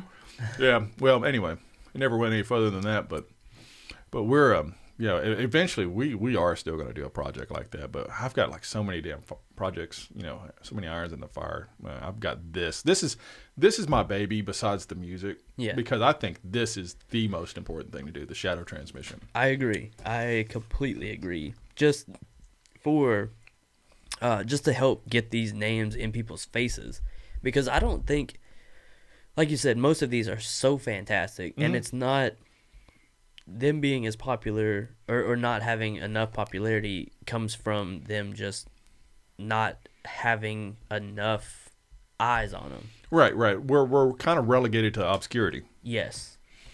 And there's no need for that. I mean, if you got people that like it, and and in every town I've ever been in Arkansas, I always run into someone that likes a similar type of music to me. Yeah. Maybe not a whole lot, but there's a lot of us out there. We're just kind of scattered, like a scattered band of people that have like-minded ideas. And if you can get stuff like this into their hands, and it increases the size of that subculture. Yeah. And that's my whole deal. I'm just trying to grassroots it, man, almost like guerrilla style. Just like I funded it, paid for it out of my pocket, and not asking anyone for anything. I just think that it's important. Yeah, it is. It's very important. I mean, I think that passion is where it needs to be. There's been a lot of bands that I have accidentally found and been like, man, I wish I had known about you sooner. Mm-hmm. And 2 months later they break up because they're not getting gigs or whatever. Yeah. And I'm very thankful that Illusionat are still together. I can't wait for them to start playing again. Yeah. Because I always like going to their shows. Ryan is a great showman. Yeah. I mean, yeah, they are fantastic. Yeah. Amen to them. Yeah. I think they kind of started it all, and then White Mansion came. And then there's Fossils of Ancient Robots, which first time I saw them was at Valley of the Vapors in Hot Springs, and I was like, "What the hell is this?" Like that. And then I found out that they're from Arkansas. I was like, "That was even better." Yeah. And I've been talking to them. They're going to do some shows with us this summer. Nice. So, and then same with the Skull Family. We're going to do at least 3 bands together for like a single night. Yeah. See if we get the freaks out. Fossils of Ancient Robots was one of those, just exactly what I'm talking about. I was at the right place at the right time. Uh, there was a whole group of us there at that time as well. There was probably 6 or 8 of us. We were like, "What is this?" Mm-hmm. And we just started jamming, having a good time. Everybody else started having a good time. And that's where it is, man. Man, it was so great. Yeah, so it's nice to have those kind of artists around, and it's not. If you can get, this is what I find the most difficult, and that's getting the fans to actually participate in like buying the merch and actually coming to shows, and groups like White Mansion are doing better than they had been in the past. Whereas maybe 10 years ago they probably wouldn't have had anyone show up, or if maybe a handful. Yeah. But because I think there's so many of us that are, just starving for that kind of entertainment, and we just have to latch on to it. Yeah. There's a whole revival, and I think people are starting to see that. I know for a long time I had that whole, basically the same view as everyone else, where what we were being fed was the best. Mm-hmm. And everything else is just people trying to get there. Yeah. And all the local stuff was just people starting out, and maybe it'll do something, but I don't have time. When someone says you're good, you're good. Yeah. And that's totally wrong. Right, and getting those people engaged is a difficult thing. So I think the more that you can let people know that it is okay to like that kind of stuff. It is okay to download an album from someone local, because they are a viable talent. Yeah. And there's so many of them. I keep saying Illusion Up, but also White Mansion. They're fantastic. Download their music. Download everyone that comes from this state if you can, because they deserve it. Yeah. They work hard for that. Yeah. And they do it at their own expense. Going to the studio is not cheap. No, it's not. Not at all. No. And I'm about to find that out pretty much the hard way when me and Adrian go in a couple weeks. Yeah. But we're going to end up staying almost an entire weekend over there at Jason's, I think. Yeah, that's I mean, it'll be a good time. Yeah, it'll be a lot of fun, and hopefully something great comes I love out his of it. setup, man. He's got everything just already plugged in. No setup time. You just go in and go. Yeah, I love that. He's been doing it a while, Yeah, he played a whole bunch of stuff. My buddy Adrian, I keep saying his name because he's the guy I'm working for the live stuff with. That guy is very meticulous. He is a stickler for detail, and he's like, "Hey, I want to hear everything you got." So Jason started like pulling out all this music, so that he could hear a little bit of everything that Jason's done, from jazz to just alternative to whatever. And it's hard to impress Adrian, but finally he got him persuaded, and like, yeah, dude, this is where we're going. Yeah. So, and I like Jason. Jason's got good energy. I'm one of those kind of people. I feel people out by their energy. Do you ever do that? I mean, first impressions, sure. I do it a lot. You could tell a lot by someone almost initially by, what kind of person they were, looking in their eyes and, the body language, the subtle cues. Yeah. And I could tell right off the bat that Jason was a cool dude. What, was it something specific? Dude, he when I first met him and looked in his eyes, I knew he wasn't going to bullshit me. Yeah. I could just tell. And the fact that he charged way less than he should for studio time, that just spoke volumes in that regard as well. Yeah. Yeah. I mean, he's been around. That dude's been around. For a long time, he was the only studio I knew in the area that I had heard of, Mm-hmm. He's big in the local industry for sure. What was the other one? Blue Chair? Jason? No, there's another one called Blue. Was it Blue? That's Darren. Darren, yeah. Yeah. Is that Blue Chair? Blue Chair. Yeah, I've heard about that one as well, but I didn't even go past Jason. Yeah. I like Jason. It's in like a little residential neighborhood, and yeah. I was like, man, this is in the bottom of your fucking house. This is awesome. I mean, yeah, why not, right? All right, yeah, and it's like I walked in, I was like, man, this is like NASA. Because of all the control panels and everything that was everywhere. Yeah. Yeah. I've never recorded anything in a real legit studio, but there's a lot of small ones. A lot of people just deciding to do their own stuff. Levels. I don't know if you've heard of them. They're kind of a really hardcore, sort of style. Their drummer, he built his own little studio at his place out near BB. Mm-hmm. He's recording some bands. Nice. Yeah, little jams like that. Basically the same thing. Real just in his place, just set up, ready to go. One of my brother's friends, Jamie Pettis, he has a band called Empyrean. Have you heard them? They're kind of a metalcore band, fronted by a female lead singer. Man, they're amazing.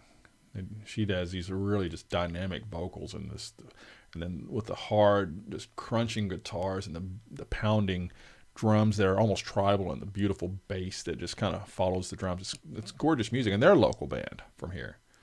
Yeah, there's some good metal. I love metal. If it's done well, I love it. Yeah. I think for a long time that's what was coming out of here. Just kind of that and on that countryside, and I think it was just the polar opposite situation. Oh yeah, absolutely. And then you'd have the bar bands that just all they did was covers. Right. I mean, you're always gonna have that. Yeah, no matter where you go, no matter which city or whatever. Yeah. But I mean, that's just another way to generate income for people playing music, people that just want to do that for a living. I know. I was talking to my friend Corey. He does a little podcast, Crashcast. mm-hmm.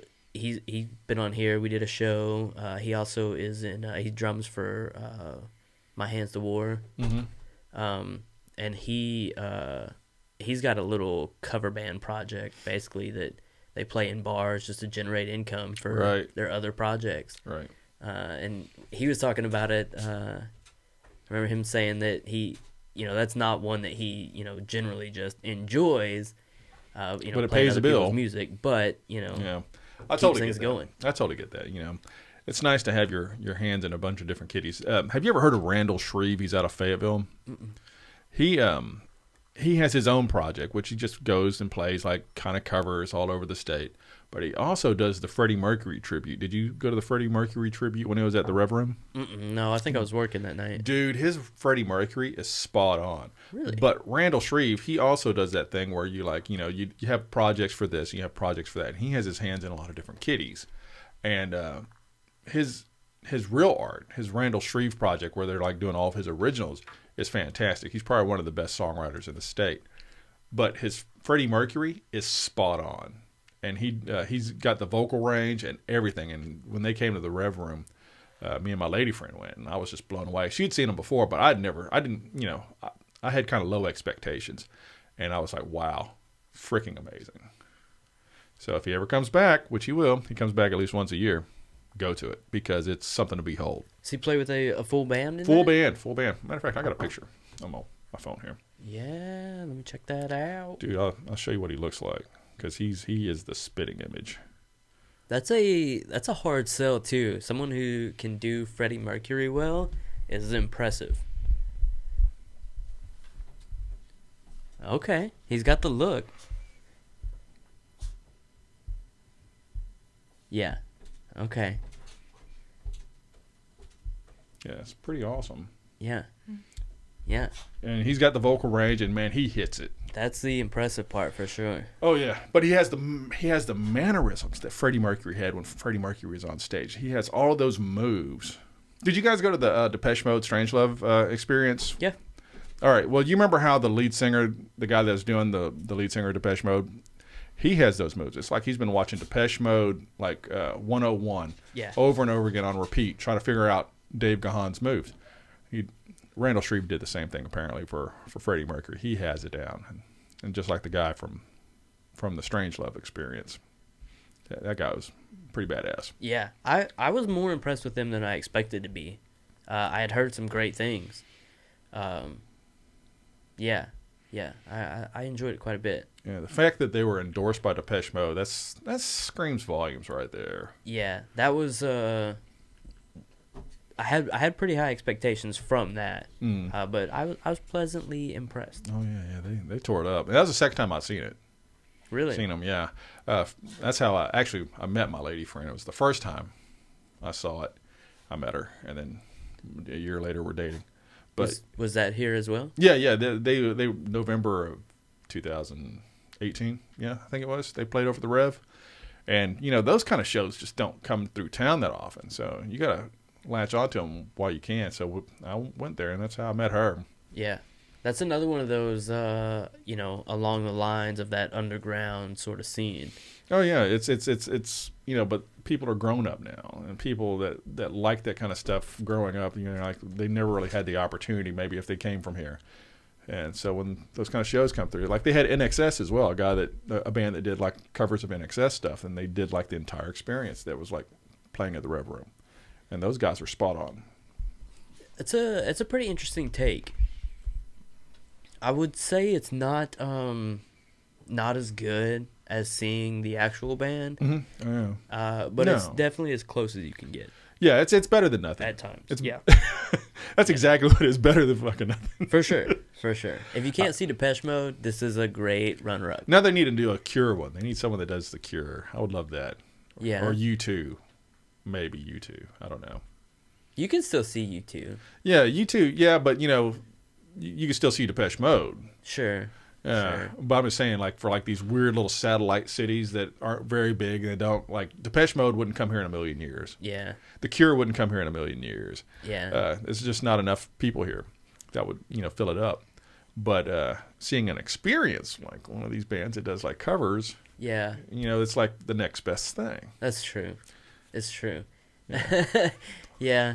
It's like getting the best choice brand of rock band.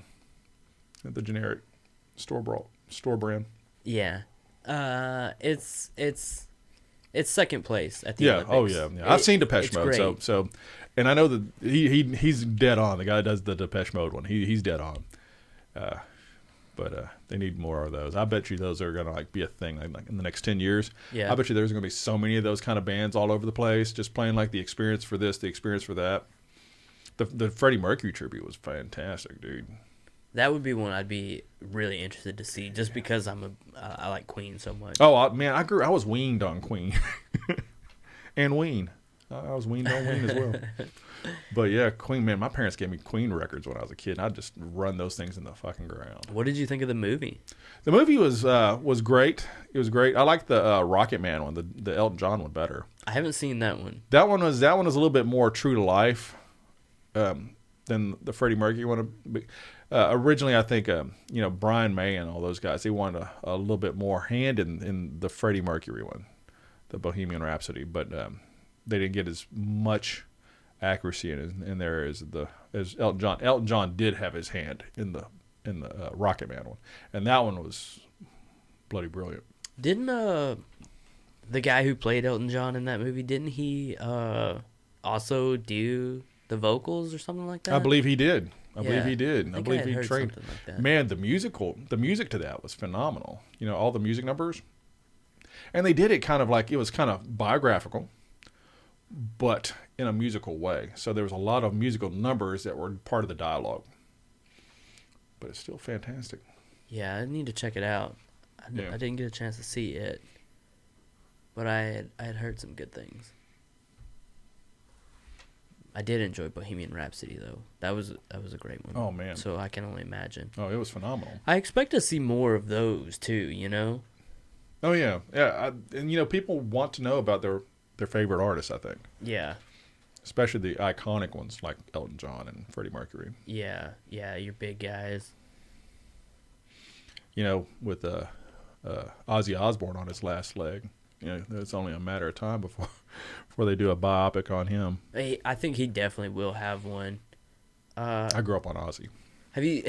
I guess now he's doing his music videos are featuring like Jason Momoa.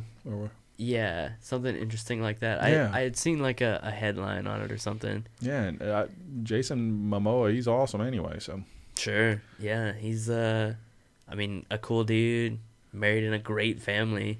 Mm-hmm. Yeah. Freaking Lisa Bonet. Man. Gorgeous. Man. Whew. I used to have a crush on her when I was a kid. I loved all those Cosby girls. I was like, damn. Yeah. You can't go wrong there. No. No, sir. Yeah. Not at all. Yeah, he's got it. He's got this this generation Jason Momoa. He's got it. He's got it going on. Yeah.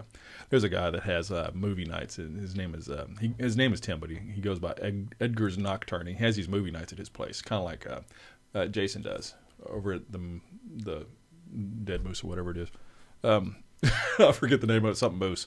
But anyway, he has movie nights at his place, and they're always thematic. And he had like Jason Momoa night, and that's my lady friends. It's her crush. Sure. Yeah. I think a lot of women have that. Oh yeah. What is he, like 10 feet tall and just nothing but muscle, something like that? Yeah, 10 foot tall, 300 pounds of muscle. Oh, that fucker. Yeah.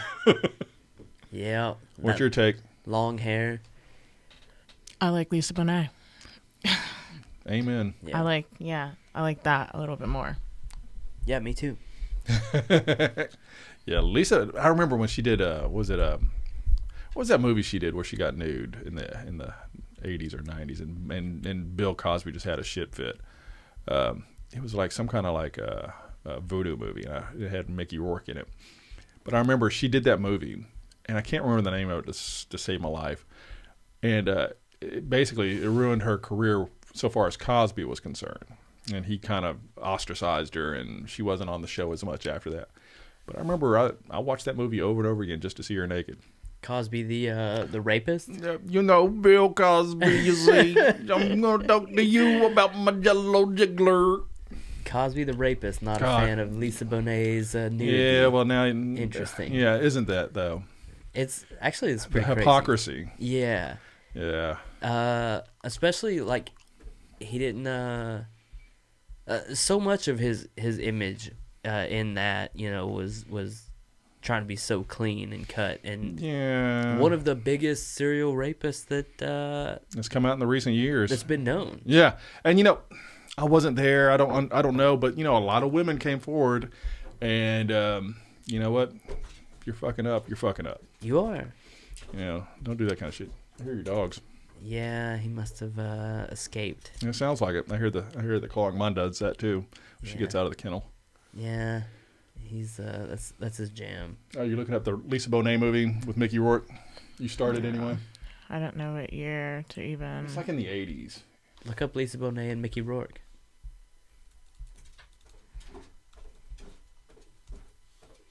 Angel Heart. Angel That's Heart, it. there you go. That's it. I didn't even know she was nude in a movie. Yeah, and it caused all kinds of controversy, especially in the Cosby camp. Yeah. Yeah. I mean, Did they send her to college for that? Is that around that same, like, they were like, oh, no, Lisa Bonet's got to go to college now in the Cosby Show. Right. I think Okay. I think that's the period when he started ostracizing her. So she wasn't in the show hardly at all, if maybe like onesies and twosies. interesting. Yeah. There's a whole history behind that. And I remember I was a teenager at the time, so you know what I was doing. What is she doing now? Jason Momoa. Generally, Yes. I think. That's That is what she's doing right now. To some, she's the luckiest woman in the world. Wait, Jason's married to the daughter, right?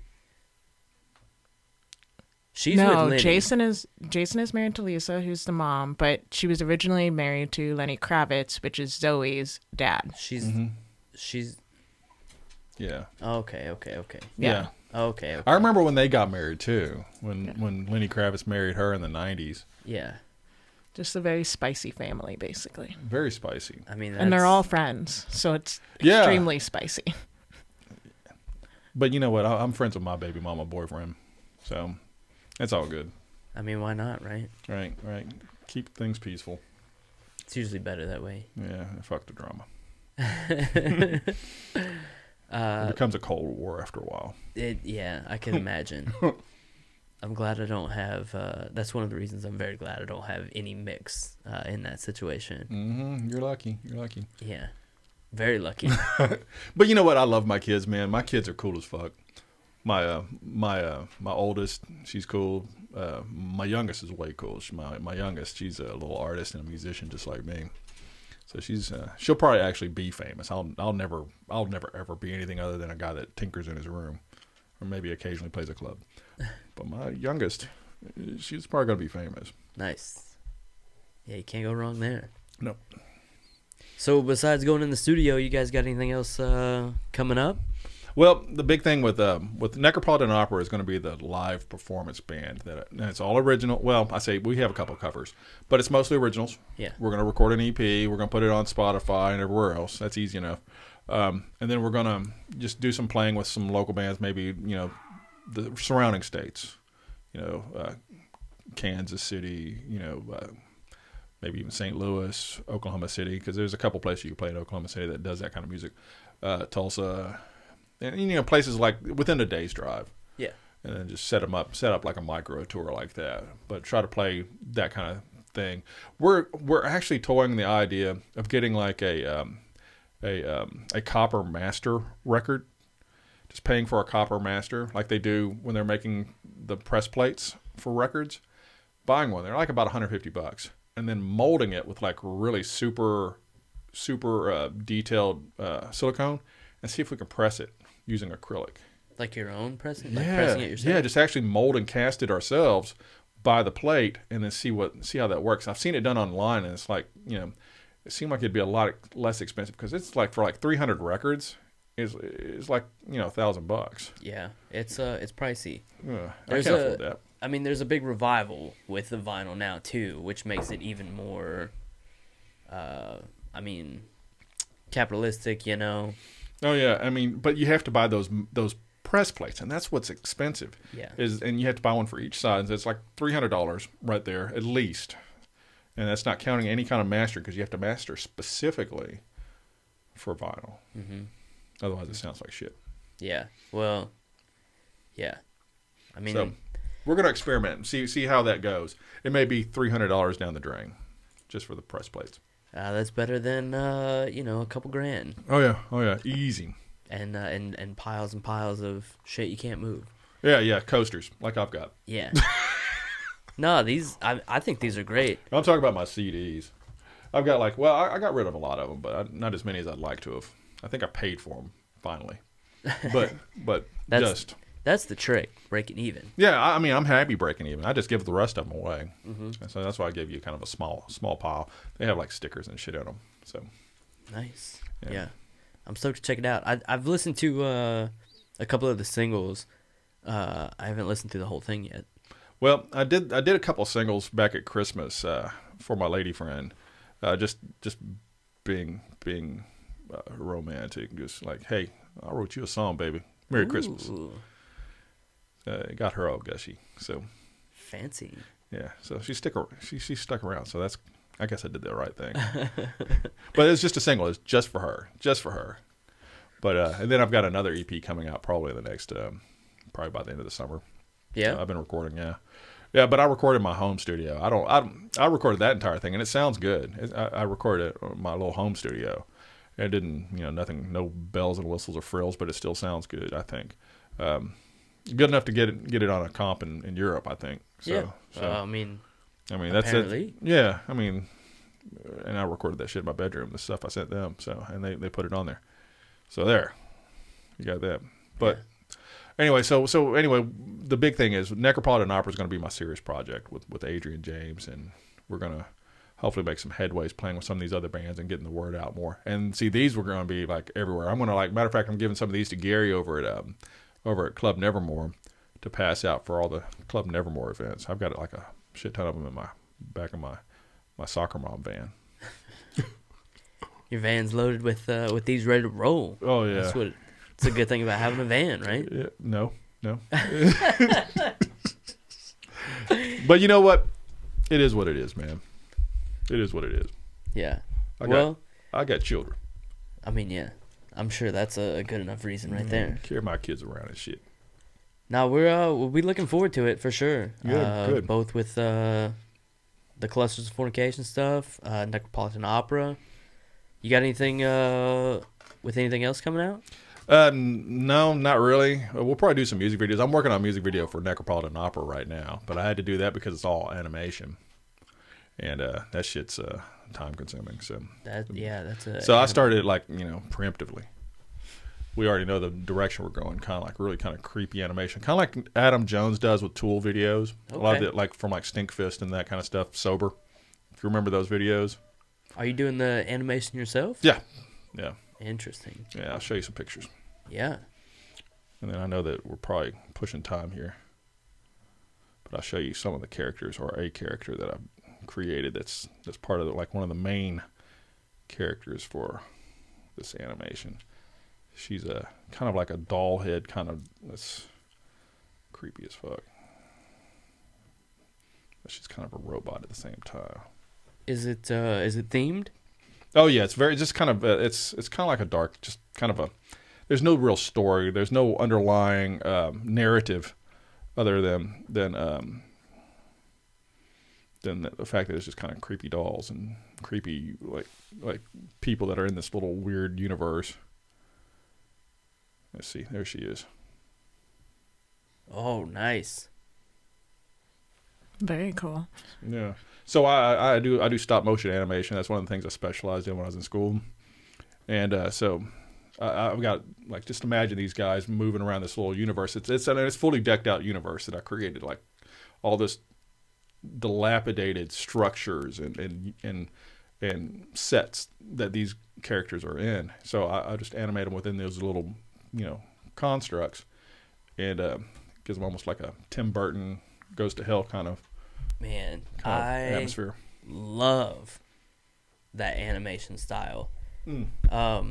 So time consuming. I would love to try it if I had the time. There's this claymation video that I saw probably for the first time when I was 12, 13, 14, somewhere in that kind of area. Look up claymation video more. That's what it's titled, and I think there was a artist, Kenna or something like that used this video as his music video. Kenna, I remember Kenna. Kenna, yeah. He used to do kind of new wavy type of stuff, and then he's kind of gravitated towards soul. Mark Osborne, that's the guy who did this video. Play a little bit of it. I love it. It's always stuck in my brain, and just every once in a while, it just clicks, and I think about it, and I love it. It's just a very interesting video, and that's what got me really interested in that animation style as well. I did a fully animated oscillating rift music video, the only one I ever did for oscillating rift, called Spectre, and everything in it's completely animated, like that kind of dark, grungy kind of animation. Did you put it out? Yeah, it's online. You can see it. I'll have to check it out as well. I complain about it, I think, every episode. This fucking internet. Oh man, my internet sucks too. I have to make sure my kid's not on it so I can be on it. Yeah, I upgraded, but I've got the best that I can get here. But I've got to figure out a way to hardwire everything. Everything is on the opposite end of my house, and I don't know, something about this room maybe. I don't know. I notice I don't have very much signal in here. Yeah, it's kind of a pit. But you know what? I love this idea. This podcast is amazing. I've watched a couple episodes. This is another thing I'm hoping to help kind of generate, similar to what you got with this. I'm going to put you on the next one when I do it in 6 months. I mean, I just put this out about a week or two ago, but the next one is coming out in 6 months, so I'm going to do them like twice a year. So I'll put that on there for sure, because all of this stuff needs to be like inclusive. Yeah, I think that I want to help get word out, help people know what's going on. Oh yeah, what's happening. I'm not particularly a vibrant talker, obviously, but I have some good ideas. I think when it comes to like promoting shit. This is fantastic. Thank you. And physical to put in people's hands. Plus, you have it digitally with all the quick links. Oh yeah. So that's a very smart idea. I'm gonna start putting these in my pocket. Yeah. Just like here you go, dude. Yeah. I'm gonna put some of these in the car. My business cards. I'm so terrible about like having one of those on me. But that's the way to go, man. Just old school.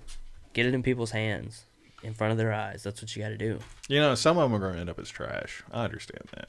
That's anything like this. Any advertisement, you're gonna have that, right? Oh, absolutely. See, I love it already.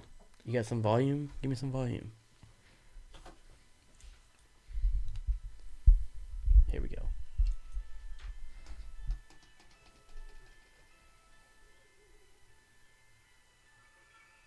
Yeah, that's beautiful. I love it. And it's got that New Order in the background as the music. Mm-hmm.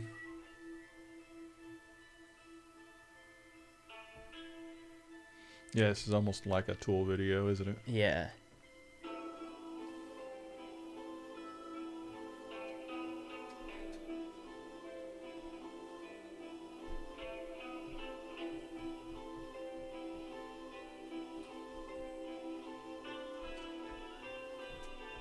It's these things like this that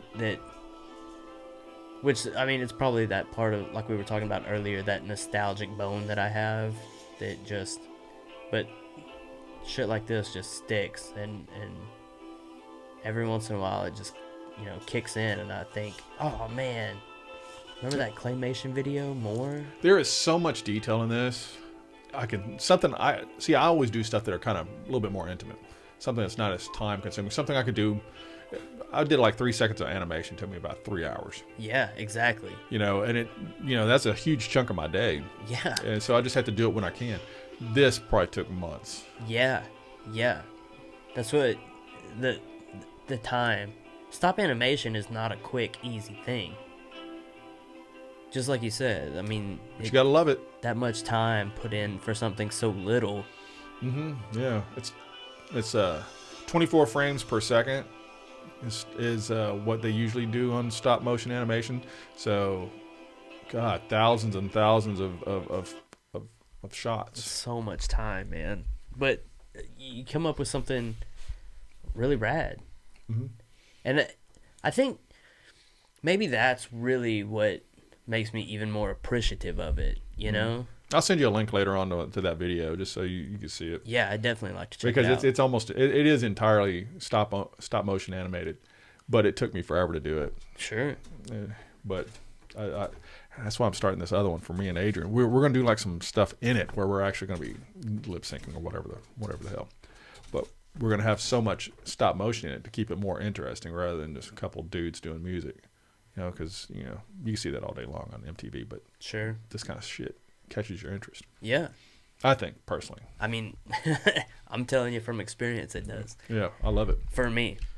Well, tell us where we can find you. Tell us where we can check out what you got going on. Okay. Everything. Shadowtransmissions.com. That's the most important. That's the one where you can get the resources and view the interactive version of the card that for the Fringe Entertainment.